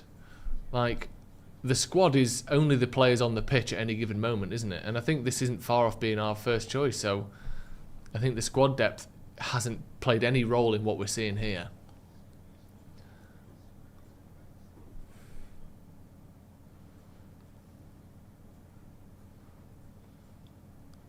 Lucky there. Bloody hell. How long What a is left? start. You fuck off. What are you moaning for? It's a clear foul, you dickhead. Stoppage as well. There's got to be a couple of minutes at least, doesn't there? For the goals. Come on.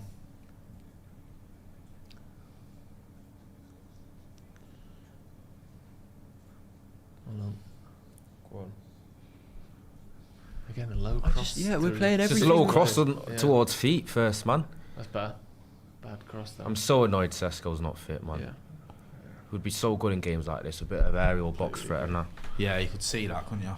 And if he, how much can he play now? He's fucking not played a game in how long? Didn't have a pre-season. Since fucking the Scousers won it. Yeah. In when was that? Beginning of May. 3rd of May. Jesus Christ. We expected him to come on and save us. Do you know what I mean? They haven't given a foul, have they? No. Come on, one last attack this half, man. Fucking hell.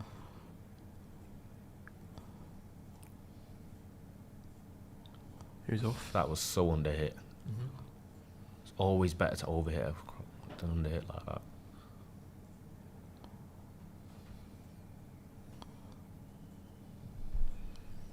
One minute. Let's get a goal. Oh, fucking hell, mate. Nothing times is coming off the dog quick at all. interplay 1-2s Just got to get him just off. Collapsed around. Have a hit. Have a hit. Bruno. I thought I was going there, yeah, for a I thought- second. I don't. Yeah, the How long- attacks just die at Dorgu's feet probably half a dozen times this half. Yeah, it's just It's not been this. his day. This is a bad game Yeah. for him. Yeah. I've not seen him play this badly in recent memory. I can't remember a game for him this bad. Yeah, I'm not, yeah. It's what you worried about in it when you got a team sitting back. I know they're Back not in. completely defensive. You know? Whole. Speed up. We've got possession around the edge. Fuck of their off. It's almost half time. Mate, you think we were Too 2-0 much of up? that. Mate, Didn't you not? Michael Carrick better fucking lay into these lot. Go on then. No one in the box. Fucking dog. Oh, for fuck's sake. Seriously. Get to the end of that. That's There the you end of go, that half-time. tonight. No Bloody excuses hell. there. That was piss poor from United. Those I know last you 2 saying minutes. going forward, Joe. I get your point. Like, we created some chances and all that. But that's kind of a given, I think. My issue is that defensively we just look poor. Some of our decision making's been poor. And I think that when we have got in that final third at times, we're just giving it away too cheaply. Yeah, 100%. Like, we haven't given it away because they've done an amazing clearance or tackle or... Do you know what I mean? And it's just been a sloppy pass, an underhit pass, a player fucking about on the ball where he's got 3 Hull players around him. That's the annoying thing for me. It's just the nature of the possession we've lost. And then leading up to the goals, we called it, didn't we? Like, just giving the ball away and giving away cheap corners and free kicks and not picking up your men and just being a bit weak. I don't like using the word weak with United players 'cause I think it's a bit unfair at times, but come on, man. You should be battling for those things, not fucking just turning to the referee to get you out of jail. Yeah. It's just not on.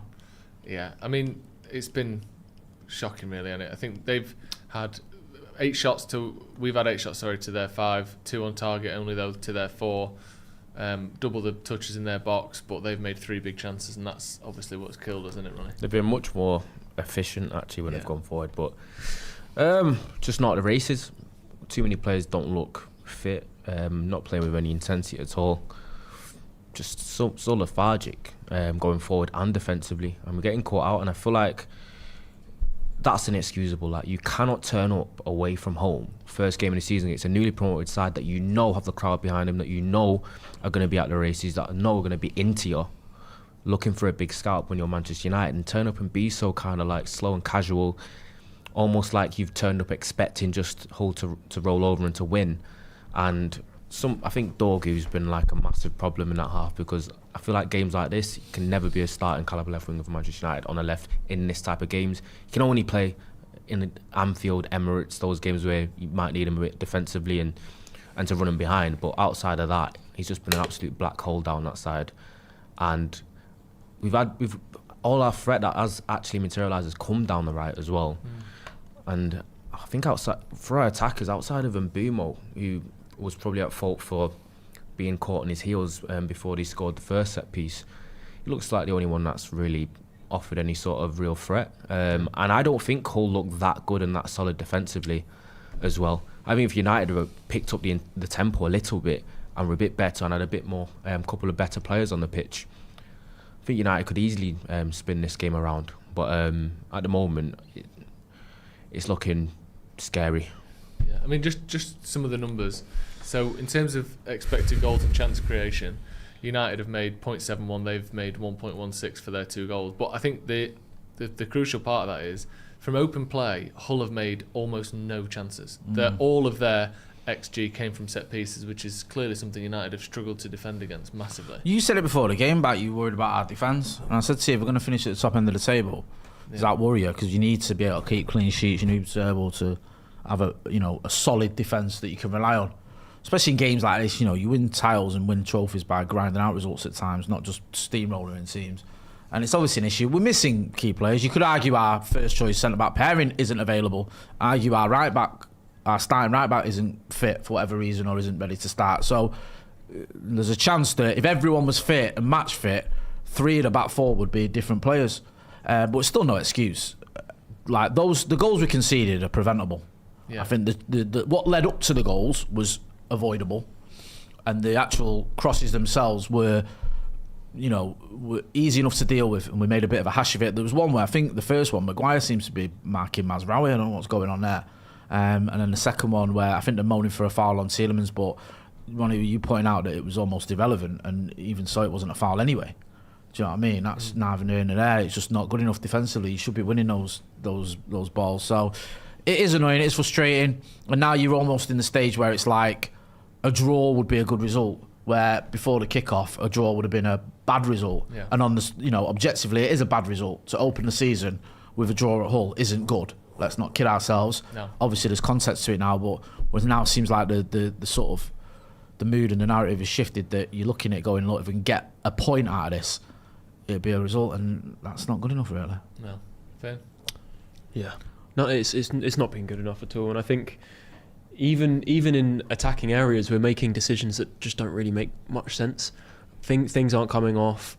The amount of times that we've had a player in a wide area and gone for a low-driven cross into a congested box where they're obviously going to get first contact is just silly. Make a better decision there. Put it in the air. Even if it doesn't come off, that's fine. At least make the right decision.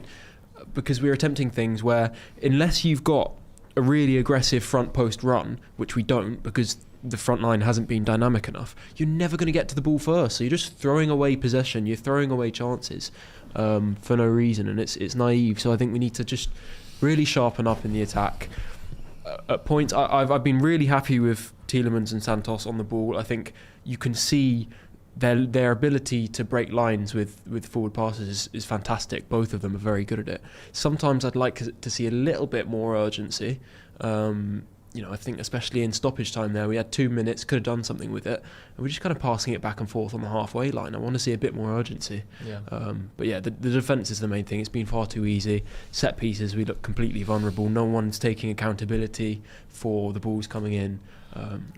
Across the ball, we just need to sharpen up. as well. Every time. What? Freezing. Cool. Is it? Yeah.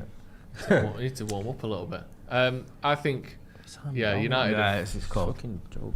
We turn the air conditioner on, but these two No, it's just my hands. of the temperature. And that. It's my hands are cold, that's all. No, every time it's like I'm in an igloo. Yeah, United have.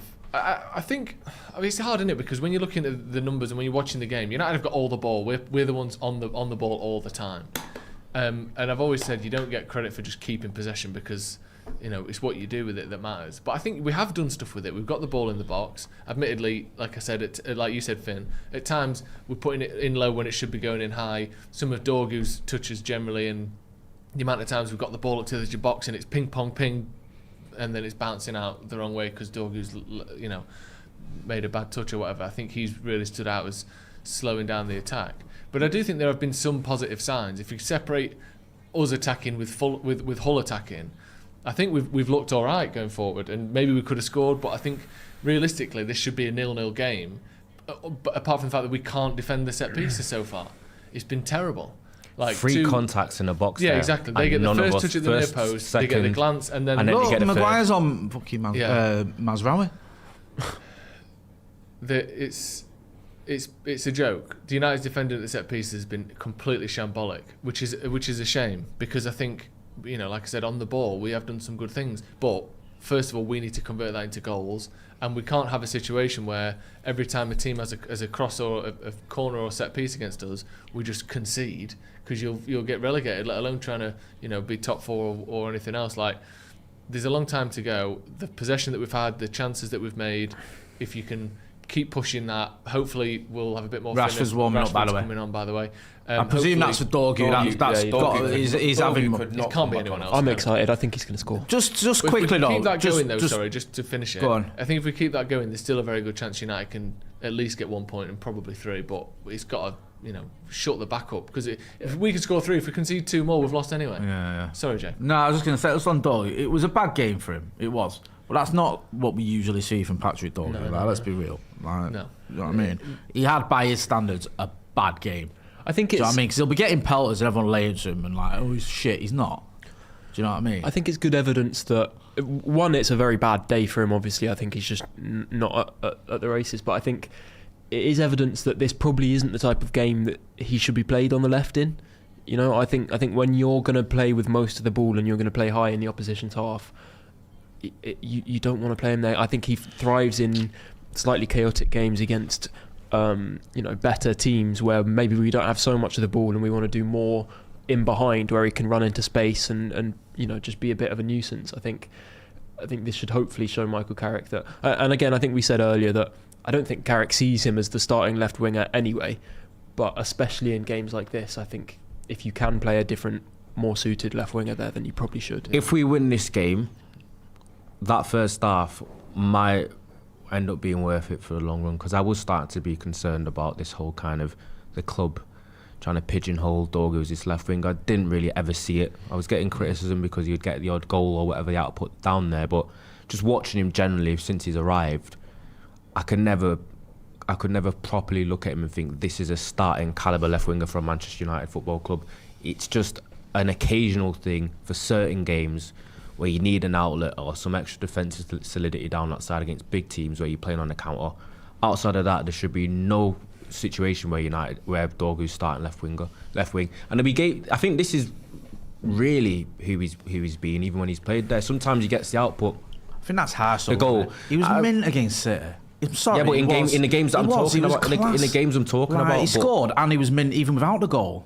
I was at that game. Dorgu had a very good game against Manchester City, Old Trafford, man. Come on. Let's not pretend he didn't. And I know Arsenal, you might go, okay, the goal, other than the goal, I can understand the argument, he wasn't amazing.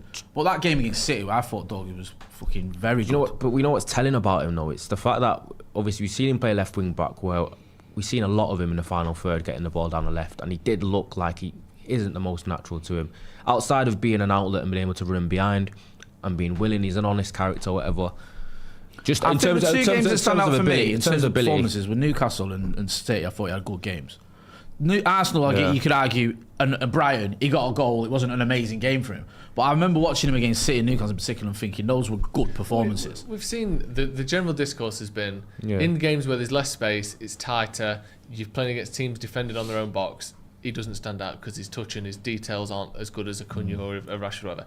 And that's basically, we've seen manifest the exact thing we thought might happen with him is when we've got all the ball, they're sat on the edge of the box, he's going to struggle. And he has struggled. I agree with you though, Jay. There is a lot of instances where he can be effective. But I think, in games like this, everyone said it, he's not going to be good against teams when there's no space. I agree with you. I don't think when everyone is fit, he's going to start every game anyway. No. I don't. We've got loads of... Oh, sorry, Jay. Sorry. No, I don't. I just think today, by his standards, I've never seen him play this badly for United.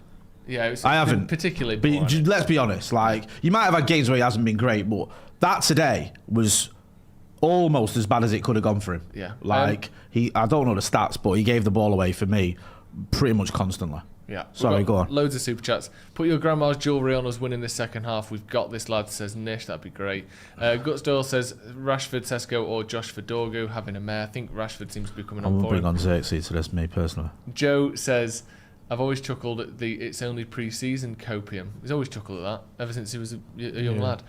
Yes, results didn't matter, but performances obviously did. As for Dorgu, we have to outweigh his strong traits against his flaws. Jibak says, what's the point of a pre-season if they're going to play rusty guys who didn't play those games and bench the likes of Lacey who did?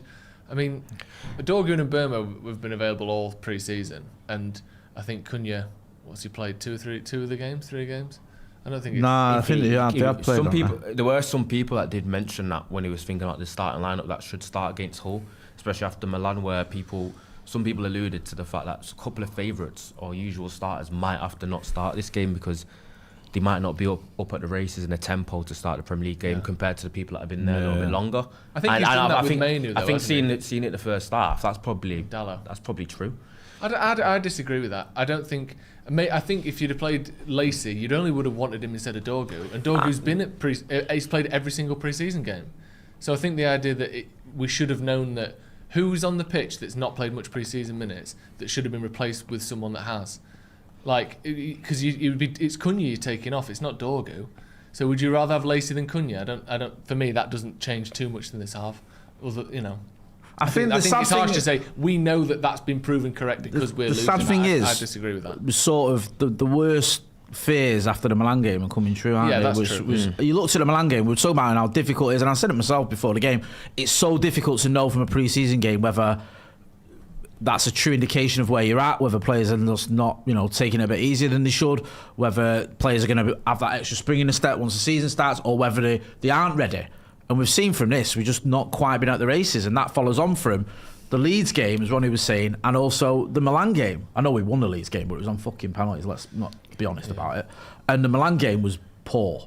And this first half has been poor. You can't, I don't want to try and dismiss or justify a 2-0 loss at half-time to Hull. It's not good enough. No. Jay McCroy with the super chat, need to stop crosses. All pre-season's been the same. Yeah, defensively from crosses and set pieces is, to be honest, that is the only thing that's cost us in this game, really, isn't it? That's what's fucked us. We haven't been able to defend crosses. Like, other than that, it's a 0-0 and United have had all the ball. The thing that's made this a nightmare first half is our inability to defend against crosses. Disc and Bobby Lake out-muscled, lost most of the duels, barely any throw up top, defenders asleep. At least 3 changes needed at half-time. Ahmad, Sesko and Rashford on. Ahmad's not even in the squad, he's injured. Sesko's half injured and Rashford is coming on. Dad of Caesar, sacked by November, mark my words. Good on you, lad. Shiori says 21 is coming. I know, man. I know, can't be asked. It's first half in the first game. Your life must be mad if every time you have a bad 45 minutes, you just fucking rip up the rule book and start again. We need to just chill out a little bit, don't we? Donald says it seems that this season we'll be struggling with a back 3 or 5, happened against Milan, now against Hull. Gotham says set pieces are going to be a problem because of the height of the squad, no movement and lots of ball watching. The second half's about to kick off. Kat says, I get your point, Jay, but in a 50-60 game season, surely our squad players should be able to handle Hull in the league. People say that every year, but it's not like Hull are a shit team, is it? Like, I know that we should be able to beat them, and we'll see what happens in the second half. But you don't just win every game just because the opposition isn't the best in the league. You have to beat them anyway. We have to play well to beat Hull. They're not absolute garbage, and we've not played well enough. Sorry lads, this has been coming all pre-season. Steve said all summer we struggled with crosses and we need a striker, but Joe still finds a positive. Okay, nice. I've been saying we need a striker. I've been more worried about Benjamin Sesko than Steve has. If it's going to be a competition between who saw this coming.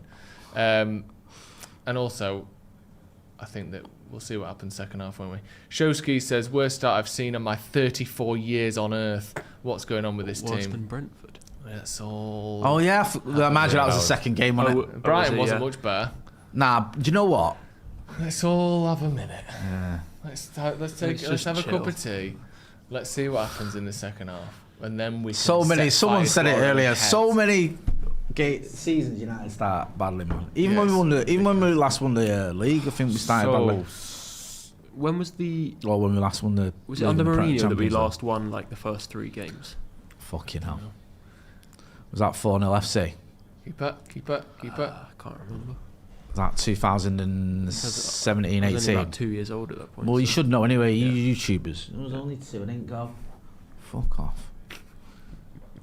You know what I mean? Come on. Hold on, that's a referee! Oh. Get on it then, no. Get on the ball. Lifted him up. I need a little bit more urgency, man, from United. You're not hurt, Cunha. Get up, man. Please. Yeah, I know. None of this, like... I know. Bro, it's just... That shit jars me. Like, 2-0 down as well. Yeah. Do you know what I mean? Come on. Yeah, it's just Rashford. This is straight like swap. if Rashford wants to fucking get him back in everyone's good books. Such a good This is the opportunity, game. isn't it? I said it before. I said like things can change like so quickly with United fans. And, like if he was to do something here and help us fucking win this game, then everyone would forgive him. Is that what I mean? I've seen it with. Cunha's not fit yet, you know. He looks like he's going to need a few games. Just the way he's moving looks a little bit less dynamic than he usually looks. Yeah, I know what you mean. Like he looks a little bit heavy.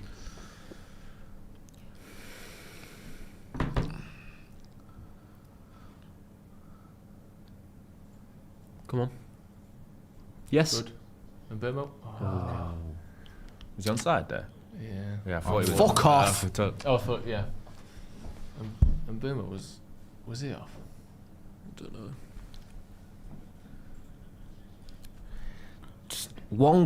Just one goal, and then I think obviously I still think we can get something out of the game, which is just mad to say at this point already. But Well, it's going to be yeah, a 2-0 is always a precarious scrappy, score. horrible one, and if we're going to win or we're going to get any points, it's not going to be nice. We just got to fucking find a way.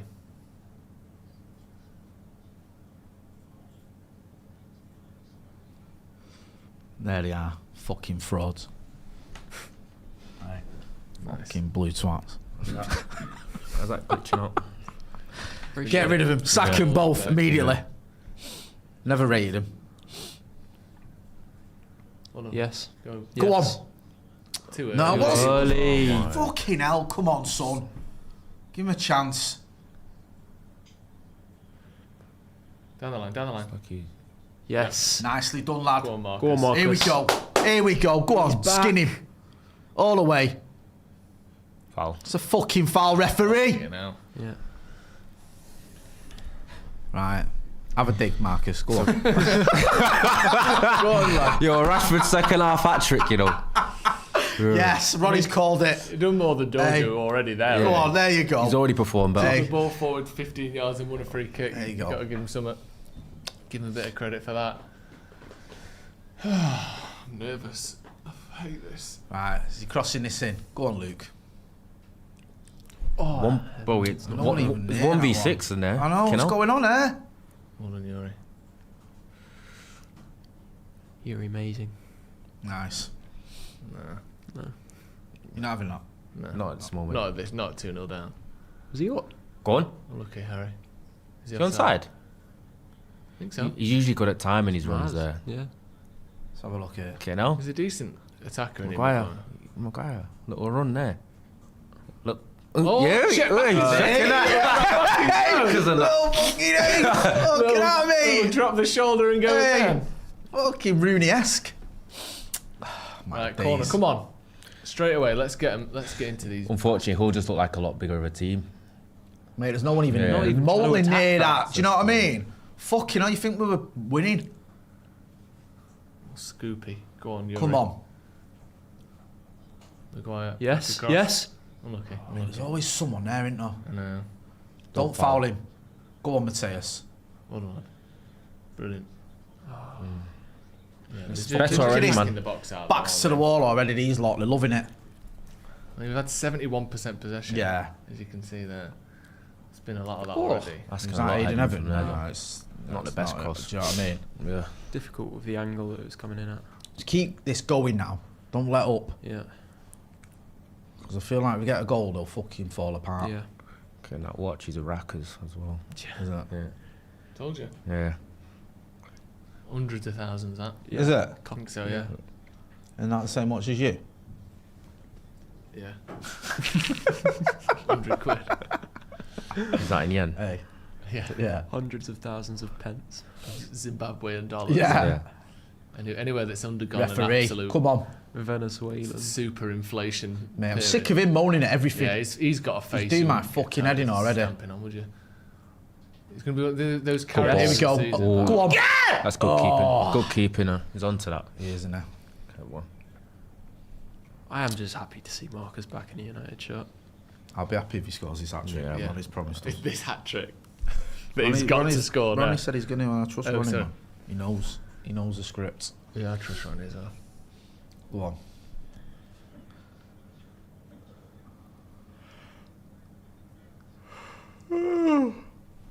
Sums it up. Fuck. Jesus. Fucking hell. Noisy one. Jesus as well. Christ. Hey. That. Really brought us all in on that. Right. At least our mate will be happy. Who? Dean. I don't know if he will, to be honest. No, he's United. Yeah, he wanted a draw. Yeah. Be full of regret. Man on. He knows. Mate, you're fucking asking too much here. Stitching each other up. That's what I mean. What are we doing? I get there's urgency, right? But there's not Bruno, been urgency in Bruno. panicking. In the Bruno, right don't moment. Do start. you know what I mean? Like, Don't start your little just hoofing, booming. Bruno's just not Head been hop. at it today. no, doing he wasn't at it against Milan, was he? No. Sometimes I wonder, you know, like a World Cup out psychologically what it takes out of you. Because you're going in that tournament with a puncher's chance of winning it. You're 30, what is he, 31? Yeah. Probably, you know, Bernardo Silva, one or two of us are getting on a bit. It's probably your last, you know, last chance, if not your last ever World Cup. Well done, Santos. And it just doesn't happen Very for you good. at all. And I They just just shit, wonder, weren't they? yeah, I wonder whether that just, you know, mentally just takes a bit out of you. His face is just not Horrible. nice. What's happened there? He's staying in. Go on, Brian, just fucking skin him. Not See a really, not really his wincing game Oliver 1v1, Burnley. though, innit? Oh, What's he doing? what are you doing? Fucking hell, mate. What on earth is going on here? Bruno's pissing me off, bro. Mate, Oh, can't my cope. God. Right, that'll do. Just someone show a bit of composure. Switch. Go on. It's alright. I just don't think Hull are even that defensively structured that well. It's not like them one. We're giving them too. Oh my, Oh God. my days. I don't Do you know what else? I tell you what, I'd love if we had a Don't fucking fall. striker. Wouldn't that be a nice start? I saw a graphic the other day, yesterday. It was all United's results and starting 11s Go on, for the Maguire. opening Tell him day to of the fuck last off. 6 Go on. years, and in only All the one way. of them have we got a number 9 playing. How embarrassing is that? Mate, I mean, to be fair, We literally don't ever have number 9s the playing. run by Maguire Oh was my great, God. but the fucking ball, I don't know. There wasn't much Bruno could do with that. Good. That's a big touch, that, was a by the ch- way. Game's gone a bit chaotic, man. We're I just know. attempting so many Need a things that goal. will just never come off. Just give it to fucking... Silly, no. Give it to Maguire and get him doing these runs again. Yeah. Go on. Was that Jordi Tielemans Yes, then? he's That done a was- few of them. that Well done, was- Santos. I think he might have run out of steam. Saw that run that he had when Bruno left. Go on, it. Marcus. Cut in. Nice. Yes. Go on. No. Unlucky. Fucking hell, Yeah. mate. Could he not have got that to Cunha there? Good overlap though. Getting in a good position there. Mate, I can't fucking call it this, you know. This is, you know, what was it you called it? The weekend ruiner? Yeah. Saturday Mate, early I'm kick-off. so fucking depressed for the rest of the weekend now if we don't win this. When's our next game? next Next Sunday. Sunday, Ipswich. It's too long. Ipswich, the team that finished above these last season. Oh, good. To be fair, everyone we will play all year finished above these last Yeah. season because they came up from 6th in the Championship. Come on, let's get one back now and then we'll win it 4-2. Not bad. Oh. Still there? Seem like time's still there. I don't know it what was did. going on there. It's like they were expecting a free kick or something. No, it's Yeah, just he's tried to hit. He's shocking, tried to isn't hit Bruno there. It's just massively underhit, Yeah. wasn't it? Oh my God. How are you losing Fucking hell, that? mate. That was yours, that. Is he onside? Through here. Well done. Good job, Senna Lomans is fucking on it. Yeah. I don't know what happened there. I think he's been very good today. It's ironic, Oh, isn't it? yeah. But it's just woeful, isn't it? Luke Shaw. I didn't mean, even- he's Luke in his Shaw own, made he's in his Even own half make for an starters, attempt so he's not to fucking track that run. offside. Luke Shaw makes zero attempt to track that run. He sees it coming for 15 yards and he goes, I'm just going to stand on the halfway line and do nothing about it. I mean, he's lucky Lomans is there. Bruno fucks up by not getting the touch right. Luke Shaw, you're a fullback, you have to track runs like that. And for whatever reason, he just thinks, nah, I'll just stand in the middle and do neither. Where's Bruno playing? Is he on? Oh my God. Just not quite, man.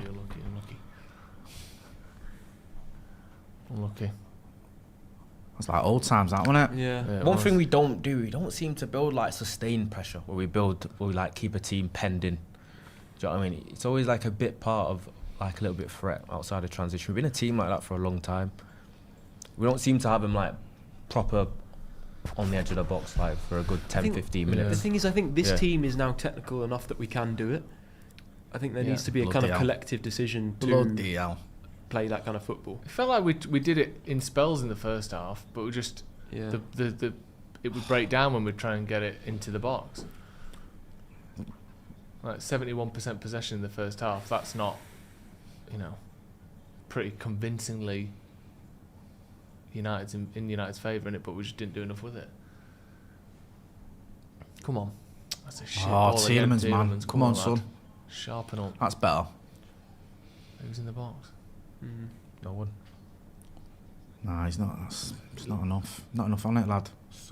On my days. Go on, Maguire. On your own, son. Annoyed that Sesko's on one leg. I know. It's ridiculous. Pass it to Rashford. There's not enough. Rashford. No, Marcus, man. I thought he was gonna shoot. Yeah, I did.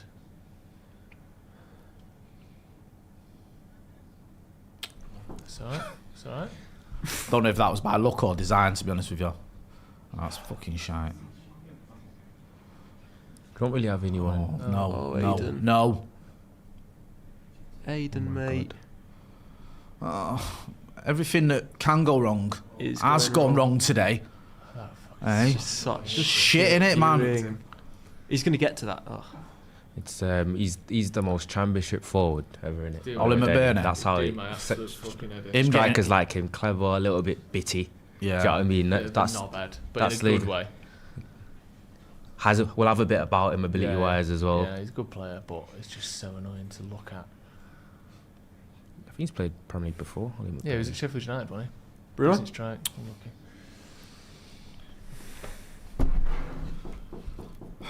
Fucking get Cobby Main. Yeah. Ball went out. Yeah, looked like it. Oh my God. What's this? Why are we making him look like Messi? For fuck's sake. Ollie McBurney dancing through our midfield. Good ball. Come on. Just one back and this game completely changes. I know. Oh my God. To be fair, you can't expect them to be on the same page. They've only played together about 500 times. What we doing then, subs-wise? What we thinking? Cobby for... Tielemans looks like he's run out of steam a little bit, doesn't he? Tielemans maybe. Oh, isn't that cute? Could we bring on Belabor?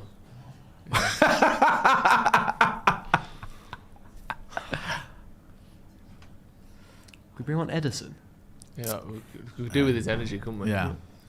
Go on then, go again, Marcus. Don't just stand that side. Yeah, I like that. Come on. Go on, Boomo, go on, keep going, lad. Oh, man, it wasn't even that difficult, that. We've just got to think how we're actually going to score. That was like... It's only these through balls that are getting anywhere near slightly it. more under hit. That's Marcus's all day long. It's a really good run. He's he's off. No. You're right, that would have been well annoying if he'd have scored and been offside. Ignore me.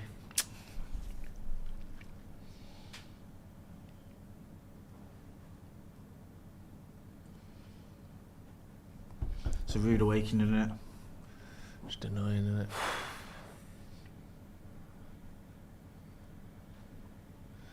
Very annoying.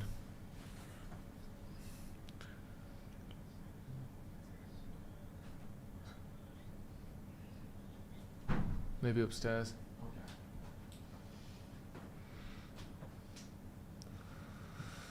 Lads. 2 on 1 here in the left ear hole. Someone get a bit closer. Fucking hell, lads. Fucking hell, man. It's fucking crossing practice for Ryan Giles today, man. Isn't it? He's cramped up. So bad. Penned into our box by Hull City. Watch, he's going to go down as soon as United get the ball. Watch.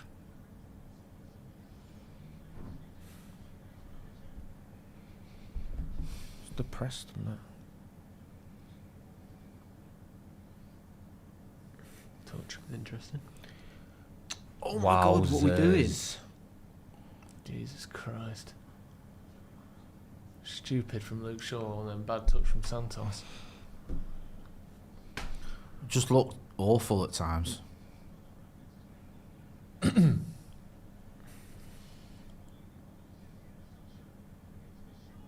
Fucking hell. I mean, to be fair, I don't know how close that was, but let's have a look.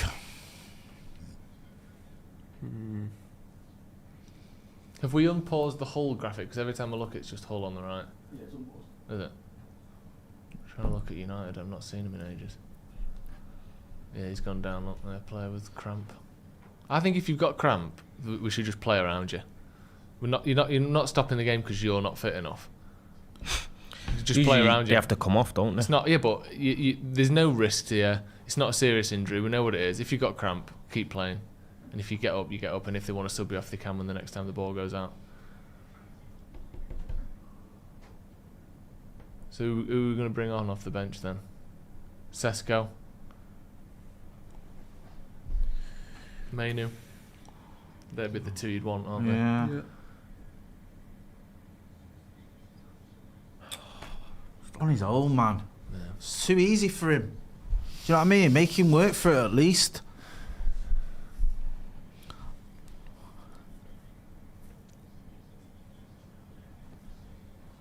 Honestly.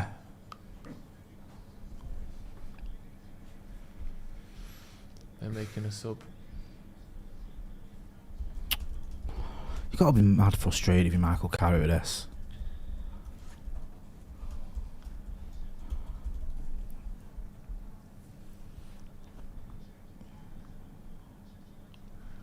Couple minutes stoppage there. Paddy McNair coming on for Hull. Go on, Paddy. Remember where you bred butter. If we ever needed a double agent, man. You know. Mate, if we get a goal within the next sort of 10 minutes, I still fancy us we get a win out of this. Yeah. I'm starting to get really concerned. I am. Did say I hate these fixtures straight up. Yeah, away from home against. Away from home against newly promoted teams are just annoying because you expect it early to on. batter them. Early on, And yeah, it's never as simple as that. It shouldn't be this. But if you're not on it, you can easily get exposed. No pass on at all. Huh?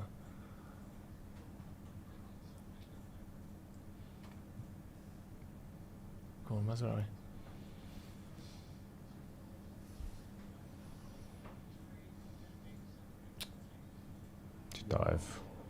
To dive, he knows it as well. Hold on. Good. Okay, no, man, we need the low.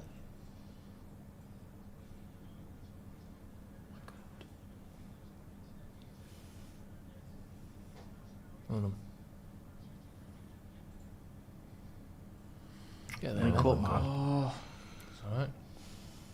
Look at the box occupation. Yeah, that's what I mean. No one's there. No, we got a striker on the pitch. Cooney just drops. Joe, to be fair to you, you've maintained through the whole summer, we need to sign a striker, we don't have enough strikers. I think most of the I time your agree response is, we've got Cunha. Oh, go on. Go on! Oh, fuck off. You said we've got, people have said we've got Cunha and Boomo who can play there, but we are lacking without a natural number 9. And also, you're taking them out of their best position. Cunha can't get on the ball as much because he's playing up front. And when he drops deep to try and get on the ball and do his normal game, we're missing the striker. Right. If Sesko's fit, we'll find out now, won't we? If Sesko's actually half fit or not.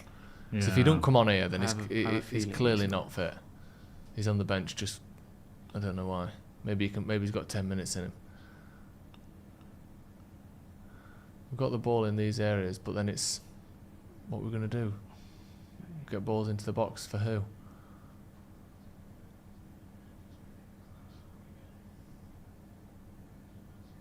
Yes. Oh, no, it's Unlucky. Almost impossible there for Mazraoui. a lot of him there, innit? Yeah. At least it's a contact. Summing. Here we go. Cobby and Sesko. There we go. Do you know what? That's exactly Fuck what we it, said. go for it. That's exactly what we want to see. Mainu and Sesko for Santos though, not Tielemans. He's got to score, haven't we? Yeah, I suppose. Tielemans hasn't been. Oh great, no, but it is Tielemans. Sorry, it's both of them. Both of them. So there you go. is that? So what? Bruno dropping in a bit deeper. He's been playing deeper anyway. I need to be fair. Yeah, And who's number 2? Boom. Yeah, I think he just said Bruno. Wait. I mean, you're with me. He's got to, dyed his hair. Yeah, he's got to, hasn't he? There's no point in carrying on how we've been playing. So yeah, it's Cobby and Bruno in a little bit deeper. Cunha in the 10. Cunha. And then Sesko up front. Let's see how that changes things. Oh my God, feet. Jesus Christ. So what is it? About half an hour. What is it? 4-4-2 then? No, I think he came off. Tielemans and Man. Huh? Yeah, Cunha just in the number 10, and then Bruno and Cobby in the pivot. Yeah.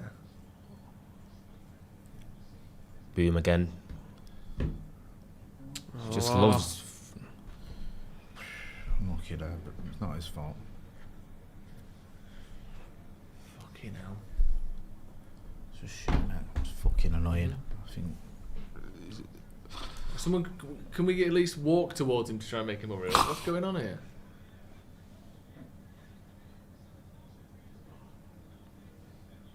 Another one. on! Fuck's sake, man. Fucking half an hour left.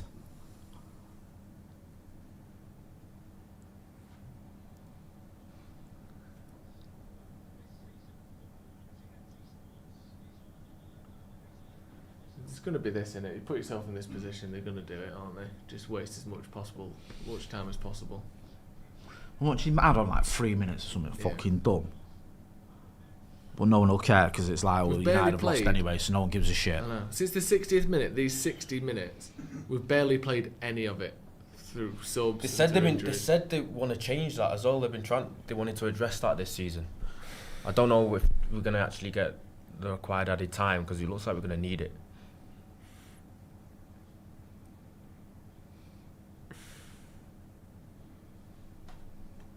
Get him off the fucking pitch and do this on the side. What's he done? Tweaked his ankle a little bit. He can walk off the pitch.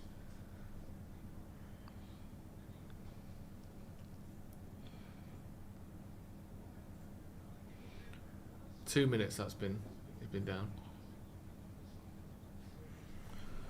Another set of subs. It's a fucking joke, innit? There's our mate Dean. Dean Olsen. Oh.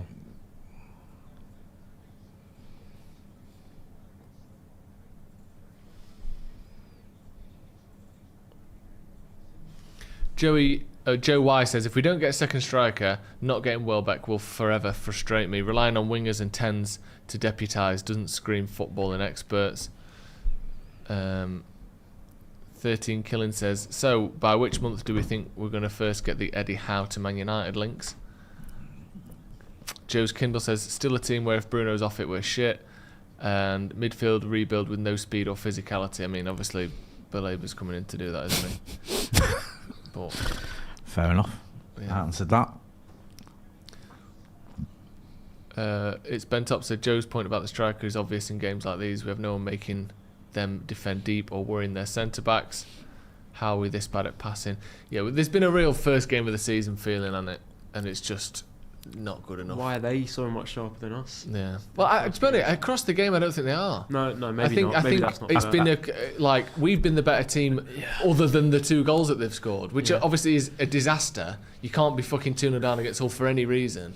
But I don't think they're not like playing us off the pitch. No, you're right. We're the team controlling the game, but we're just not good enough. They do what's required, though. I don't think you'd expect Hull to be playing us off the pitch, but I feel like it's one of those. That's not the argument I'm making. Finn said, why isn't it affecting them? I'm not saying we should be played off the park by Hull. I'm saying it's not a game where Hull have been dominating us.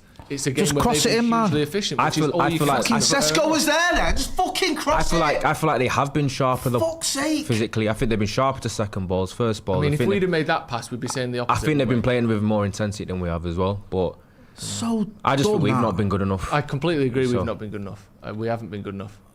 We finally get a striker on the pitch. I'm just ignoring when he was in the box then. Let's dilly-dally and fucking lose it. Okay. It's fucking thick. Yeah, you've got to pat the box a bit more now. Yeah. Can't be playing with his shirt tucked in. Still early enough for it. Interesting. Let's go. Don't foul him. Don't foul him! Oh, that is so fucking hell! Let's run up and fucking rugby tackle him. It's a foul. You know it's a foul, man. It's dumb. It's stupid. And they're going to take just 90 wasting seconds time to take it as well, aren't they? Stupidity. Yeah. Can't cope, man.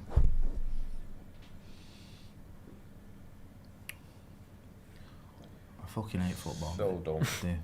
Such a dumb foul. Yeah. What is going through your mind now? What are you achieving with that? Delone for that. Is he not fit? Do we know what's up with it? Just not fancy him? Nah, I think I don't know. I think is it just fitness thing? Delo's one of his guys, isn't he? Really? I think so. Yeah, I mean, I don't But think. Mazraoui's not played that many more minutes, has he? Pre-season. Maybe I don't know. Maybe he's... Delo was captain against Leeds, wasn't he? Yeah. They both got to like the same. Fuck. Oh my god. Oh no. Ollie McBurney, yeah. They very, very nearly got a third. Got to be careful here, you know. Fucking hell. It's not just losing, you get fucking battered. The knives are out.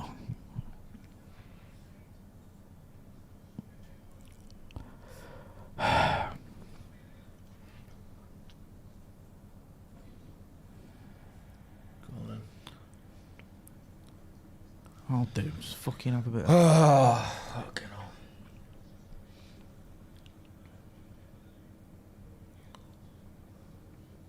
Hold on.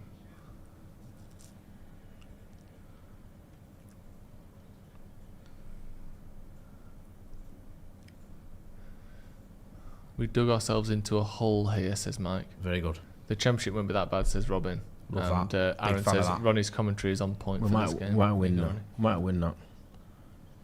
Oh, mate. Got loads of time. Yes. Oh. Mate, come on, man. Shite.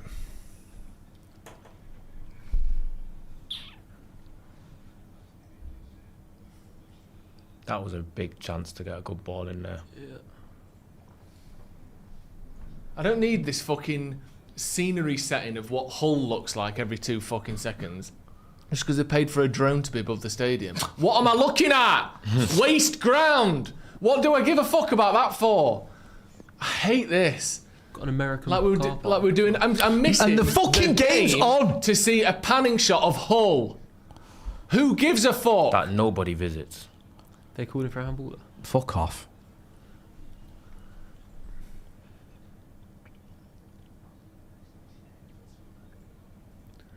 Where even is Hull? Northeast.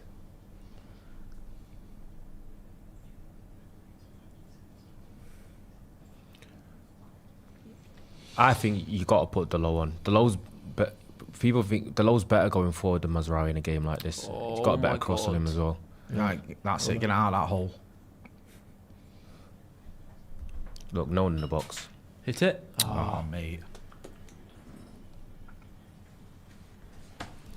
Been shit. Sorry. Yeah. Just too many players just not turned up. It's been a poor performance all round.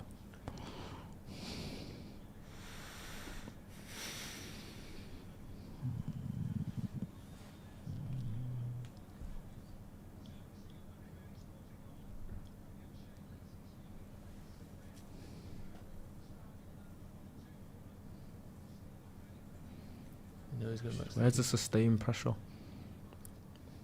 Lucky fucker. I know. You lucky and that's little come back on the fucker fucking there, that pitch as well. goalkeeper there. I'm not glad to he bailed him out there because off the pitch. that was actually pretty quick thinking just to kind of Just get rid. just put it out for a throw. Yeah. It's a terrible pass. That could have gone anywhere, that pass out from the keeper. Come on. I feel like we need something like that to go Yeah, away, we do. man. I know. Anything. I'll take anything. Stuffy. Own Needs to be goal. stuffy again. Stuffy Bit of Reds. luck, whatever. Just get a goal. Start with a goal.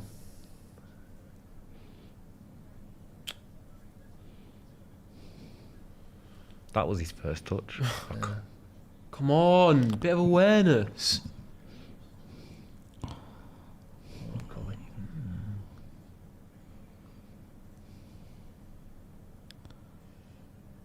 He's offside. He's offside. I've seen it. We'll see it in a sec now. Just Rashford looked offside. Oh, fucking hell, mate. What are you waiting for? Oh, yeah. Yeah, Ronnie called it anyway. Fucking shit. Just rubbish. So disappointing.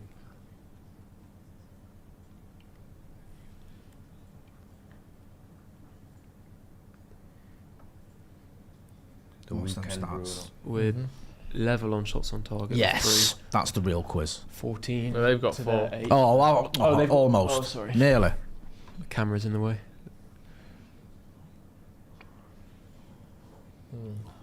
Right, go on. Yes, Kabul. Go, What a ball. Go ball, go ball, Bit go Hit ball. it. Oh my god, that's so shit. Okay. Just on his right peg. Yeah, I was thinking He's hit a target. Come on.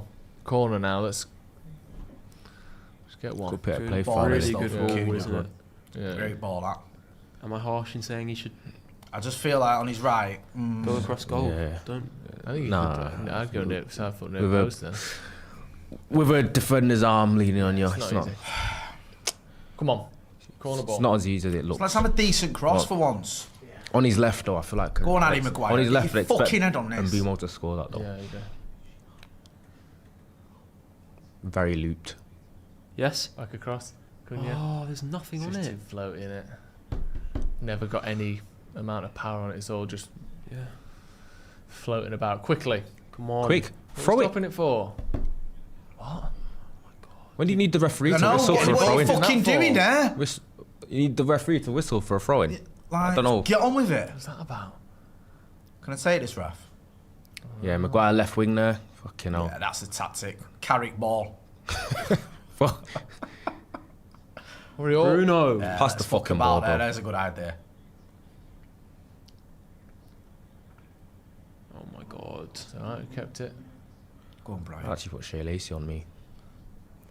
I wonder whether we left it a bit Hold late on. for him now. Quiet. Maguire making inverted runs there in the left channel. Get your fucking noggin in the box, bro, and stay there. What you doing? Bro, What? What are we calling for here? We're making this up. Maguire Oh, making. Lacey and Dallo. So that's Mazraoui and I'm bursting Probably for a wee. Cunha. I take Cunha Cunha. off me. Yeah.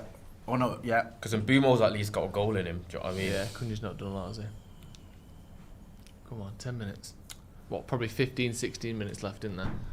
It is Cunha. Yeah. Makes sense. For Lacey. That's Come on, it lads. now. Come That's on. all your dice is thrown. Go on, Shay. Go on, Shay. Roll the Sean dice. Come on.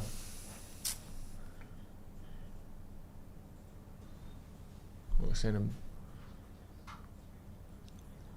Not sure what that was. Fucking hell, mate.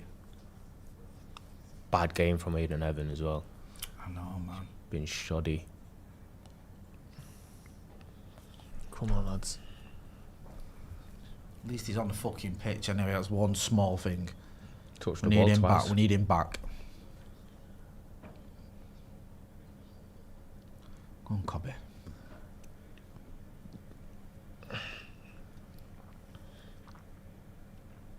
That is No. very. No, Cobby. Fucking hell, mate. That was so square as well. That is not a pass you make. Luckily, I had no one waiting for it. Don't fuck about too much. Hold on. Hold on.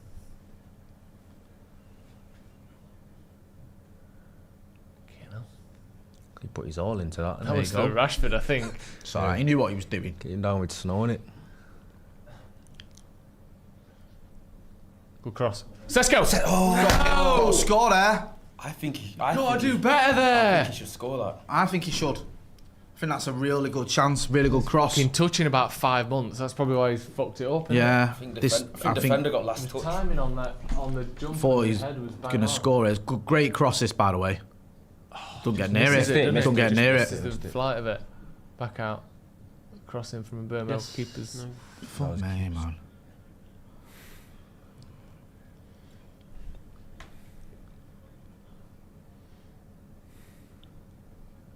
Stay on.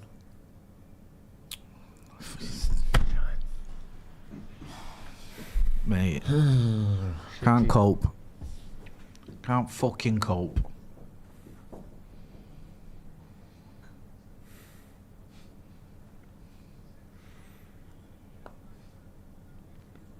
Put me in a shit hole Pressure. there. Go on.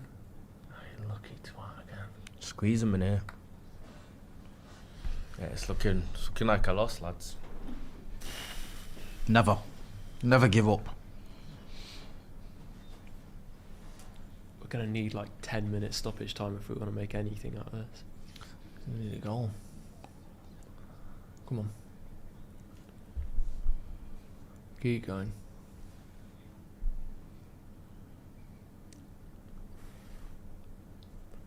Move about a bit.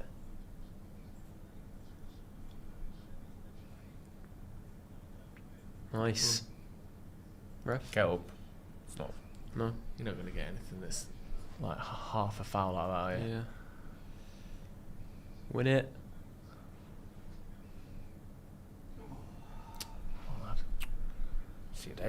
Keeper should have let him have that. You've just not tested them enough, have we? Really? Do you know what I mean? We've not proper got at them and From being honest, bro, forced them. I know we're not on different levels at this moment in time, but Thingy would look better than these yesterday, losing 3-0.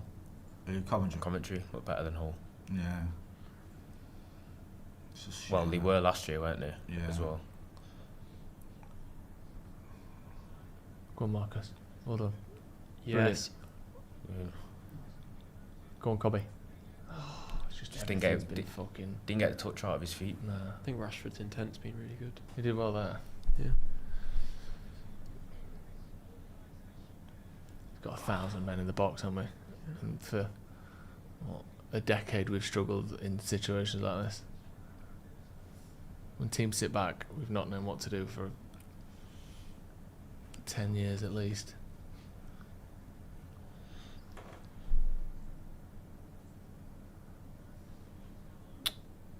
Get it. I thought he was going to let that go then. I was like, you're on that. He touched you last. Go on, Harry. Oh my god. I mean, says it all, really, doesn't it? Yeah. This is what it's come to. Talk about desperate. Do you know what I mean? Left foot. Ali Maguire on his left from fucking 20 yards out. Probably your best effort of the game. Hey? What? Took too long.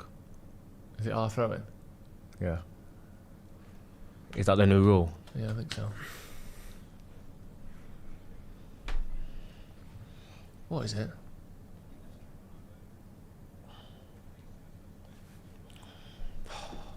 What's happening? Did their keeper take too long? Have we got a throw in now? Is that well, what? I don't is know. that the case? There must be some sort of break in play for them to make a sub. Sorry, we're just going to stop the game now so they can make the sub. What's going on? Is my honest answer.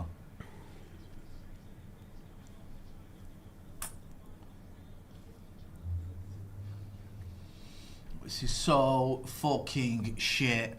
What's just happened there?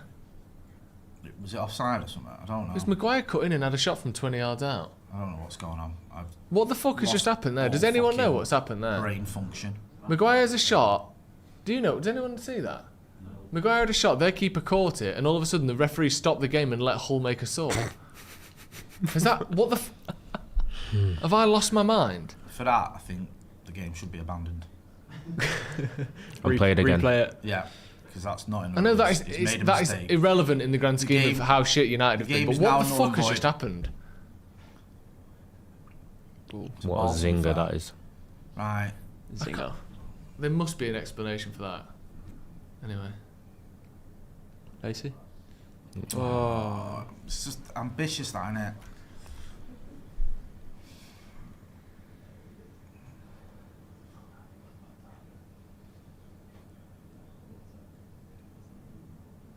Go on, Aiden. It's yours, lad. Don't let him do you. Right, you got time. You're all right. Turn. Come on. 10 minutes. Let's get a goal. I mean, there's 4 minutes, but it'll be at least 10 minutes. Hold on. Come on then now. A bit of space here. Too often. Oh, it's all right. Ball. Can you turn? Fucking hell. Too often, though, Shaw's been the outlet one. He's just not really that type of fullback. Look at That's him. shit. Yeah. I'm sorry. It just is. You don't go shouting at people. No.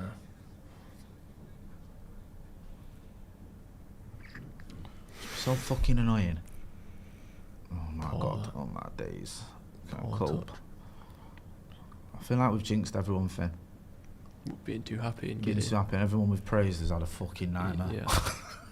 Yeah. I hope it's just one of those shit. I feel like everyone is always like. Well done, Dallo. Ronnie's boy Dallow's alright. He's been good. But fucking hell, everyone else who I've fucking been full of praise for has just had a fucking nightmare. Stinker. Normex says, anyone know if Casemiro is available for transfer?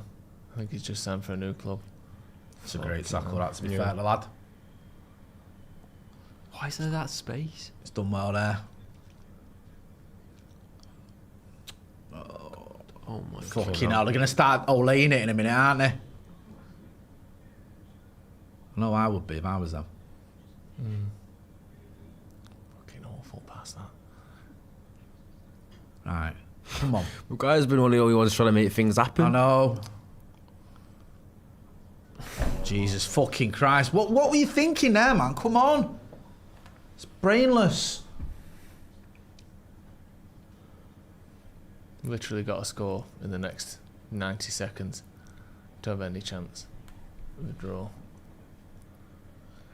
Once again, Luke Shaw outlet. Like he's fucking Roberto Carlos. Boom, boom. Oh my. Corner, come on. I think he made it harder for himself. Yeah, Shifted it onto his left. yeah, then decided to do a left foot shot 25 yards out. Chances of going that in once I in don't 100. get why you doing that. It's just making life a little bit more difficult than it already was. Come on, man. This is it. Yeah, got a score from this corner, really. Just fuck off. Like, come on. Got Heaven, Sesko, Maguire in there. Just fucking aim for one of them. I don't think he was shooting there, was he? No. Like, he just mishit it. Go on. Win that.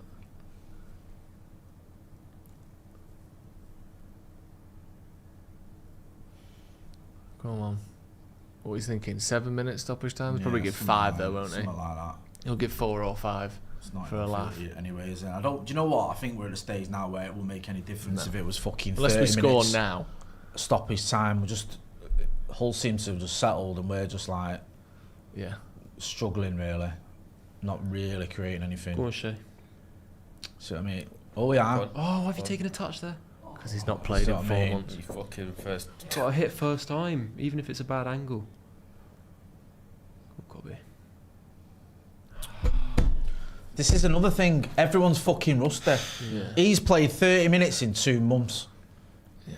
Do you know what I mean? Mm-hmm. Because he didn't play at all in the World Cup when he's had about half an hour in pre-season.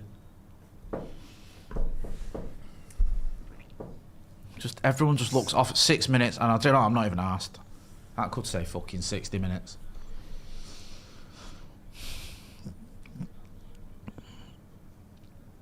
Welcome to the Premier League. It's nice of us to help him out, isn't it?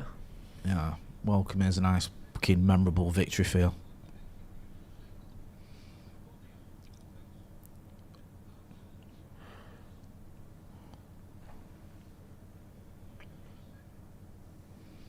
I can't believe it. I'm annoyed that Delaw's not had the same crossing opportunity that Masraoui did, because I feel like he'd have done better.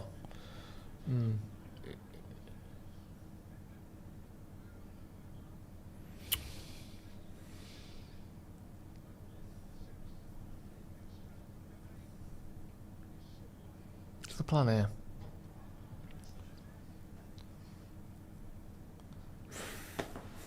Oh, I'm gonna cry. Are we winning? I think we have to be with the way we're I playing. know. We've put the ball in the box about 1,000 times, How many times haven't have we sat on this table and said that, though? Do you know what I mean? Yeah. We say it all the time, don't we, every year? There's no sense of urgency at times with this team. No. It's like, fucking hell, man.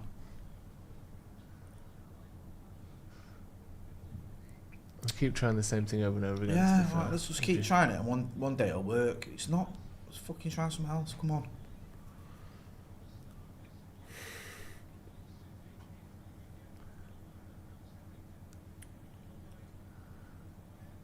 out wide and then in the box quickly.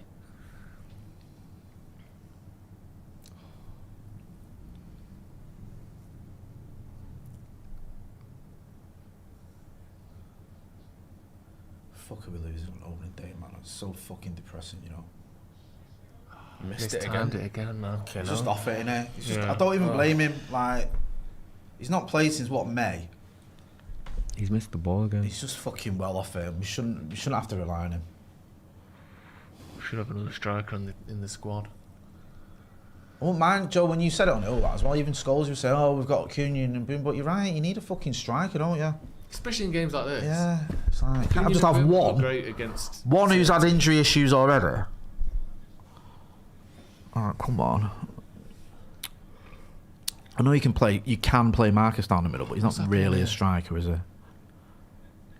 Oh, fuck I don't off. know how you can actually be a living organism and be able to do that. If you're older than the age of 6, that more by the tiger thing is genuinely the cringiest thing in the whole world. Subbacterium behaviour. It's incredible. It's actually incredible that they think that that's alright to do in it. Maybe that's why it's perfect. I really like it, actually. Maybe that's why it's perfect. It's annoying me that they're even thinking of it. I'm going to start it in the Stretford end next week. You should do it, yeah. All right. Yeah. Come on, man. What can we do that's a devil equivalent? Yeah, like a trident a devil. Come on, boys. Yeah. So Although, to be fair, we probably won't have a chance to do it this season. So when I'm not in for the next 4 weeks because I'm in fucking A&E, you'll know why. Oh, just forget it. Forget it. Just sack it off. Do you lads mind if I break the new skybox? Yeah, let's do it. No, we won't need it again anyway. We're not doing any more of these. Yeah. This is the last ever one. I can't cope with anything. It's just going to be a horrible, horrible week. We're saving ourselves for the Champions League. That's it. I have to settle for the Champions League win. Hey. Just keep possession, lads. That's it. Let's sit on this 2-0. Have a whack. Who cares?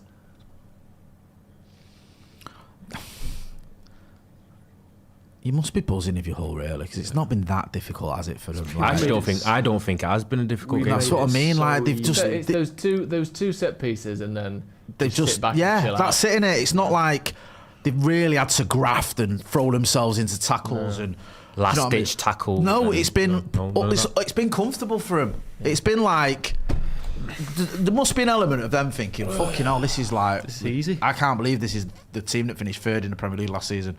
And we finished 6th in the Championship, and it's been okay. Okay, now. Who are you? Who's the owner, Paul? Chairman, I'd say. He can fuck Same off. difference. Looks like Steve from Minecraft. I can't believe this!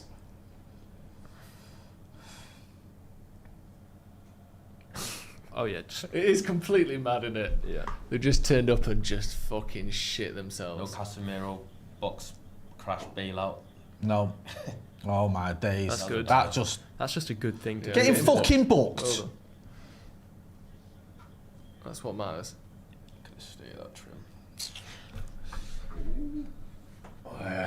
Absolutely rancid Barnet, that, innit? No blend. Just fucking raccoon. Happy New Season Day, guys, says Slice of Life. Love that. Yeah, Happy New Season Day, everyone. Reality check. We need MDL and Leacher back. And that's going to be it. I hope. The saviour's always a person that's Isn't not it? playing, Ahmad would have won Ahmad this would have made a game. difference. Yeah. Miners. There you go. Full time. Fucking hell. Manchester United losing the first game of the season. Hull 2. Man United 0. Absolute disgrace of an opening day, Ronnie. Not the races. I think just a calamitous approach to this game. Just slow. Not the races. Too many players not looking sharp enough. Too many players looking rusty. Going into the first Premier League game this season, I don't think their preparation's been good enough in terms of players being ready. I think tactically, it wasn't great either. I think this result is just it's an accumulation of the players obviously not being good enough and not being ready, not being sharp. These games can always be trap games, 12:30 in the afternoon away from home early in the season against a newly promoted side. I don't even think it was to do with that. I think this was largely self-inflicted, and we've basically handed Hull a win today. And this is a major reality check, but also one that should concern you. And I think being upset about this loss and being upset about what this might mean for the next few weeks wouldn't be an over-exaggeration, because you could argue that everyone had Hull finishing bottom before the season started, and we didn't look anywhere near close to winning this game today.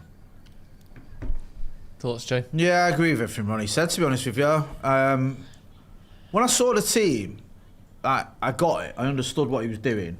I understood why, for example, Mainu hasn't started when he's barely played. I understand why Sesko wasn't starting. Obviously, Ahmad not in the squad because he's injured. Defensively, the injuries we've had and players not being fit, it made sense to me. Maybe you could argue, as I think Ronnie's already pointed out, and I think other people mentioned about the low not starting over Mazraoui. Did that make sense, considering Delo didn't play in the World Cup, Mazraoui's played and went further, but there's no excuses. Like, that team should be good enough to beat Hull. It should.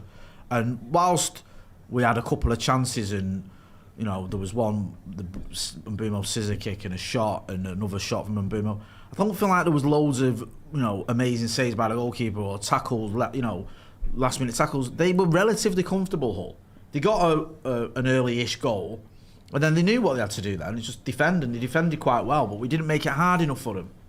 That should have been backs to the wall, up, diving into things and all that. Real urgency, United just bombarding them, and we didn't do any of that.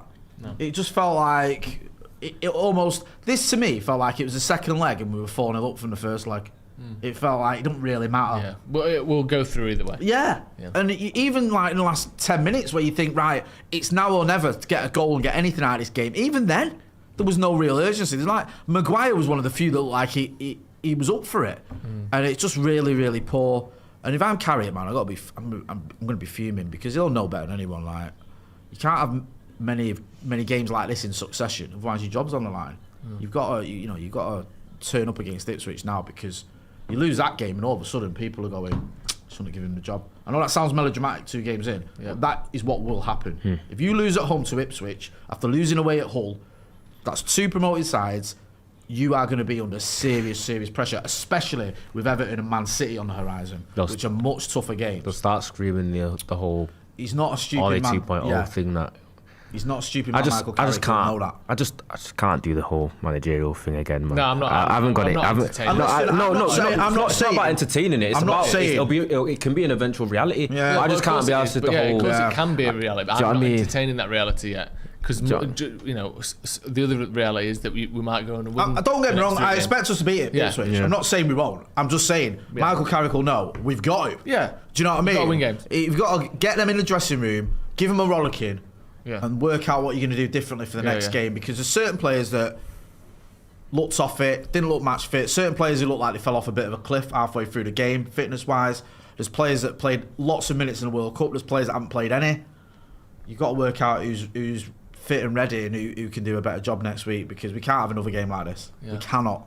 Shocking one it's been. Yeah, I've got nothing really to add. It was horrible. Made it completely easy for them. They didn't even play well. I think we were the better team for large parts on the ball, but just got steamrolled on set pieces. So next week needs to be completely different. Just rubbish. We've got a few super chats. 77 Guzzle says, shocking performance, easy win for Hull, way too slow, too many touches, hopefully a wake-up call. A lot of our players need to speed up. I agree with that. Players played at the World Cup should have only had 1 week off and come back immediately. Coming back late shows.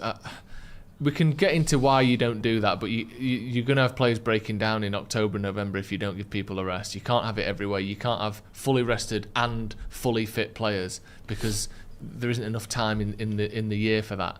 You have to make sacrifices one way or the other, but You give players a week off, they're just going to start breaking down, aren't they? Some drama for the Amazon first episode. Fucking hell, I forgot about that.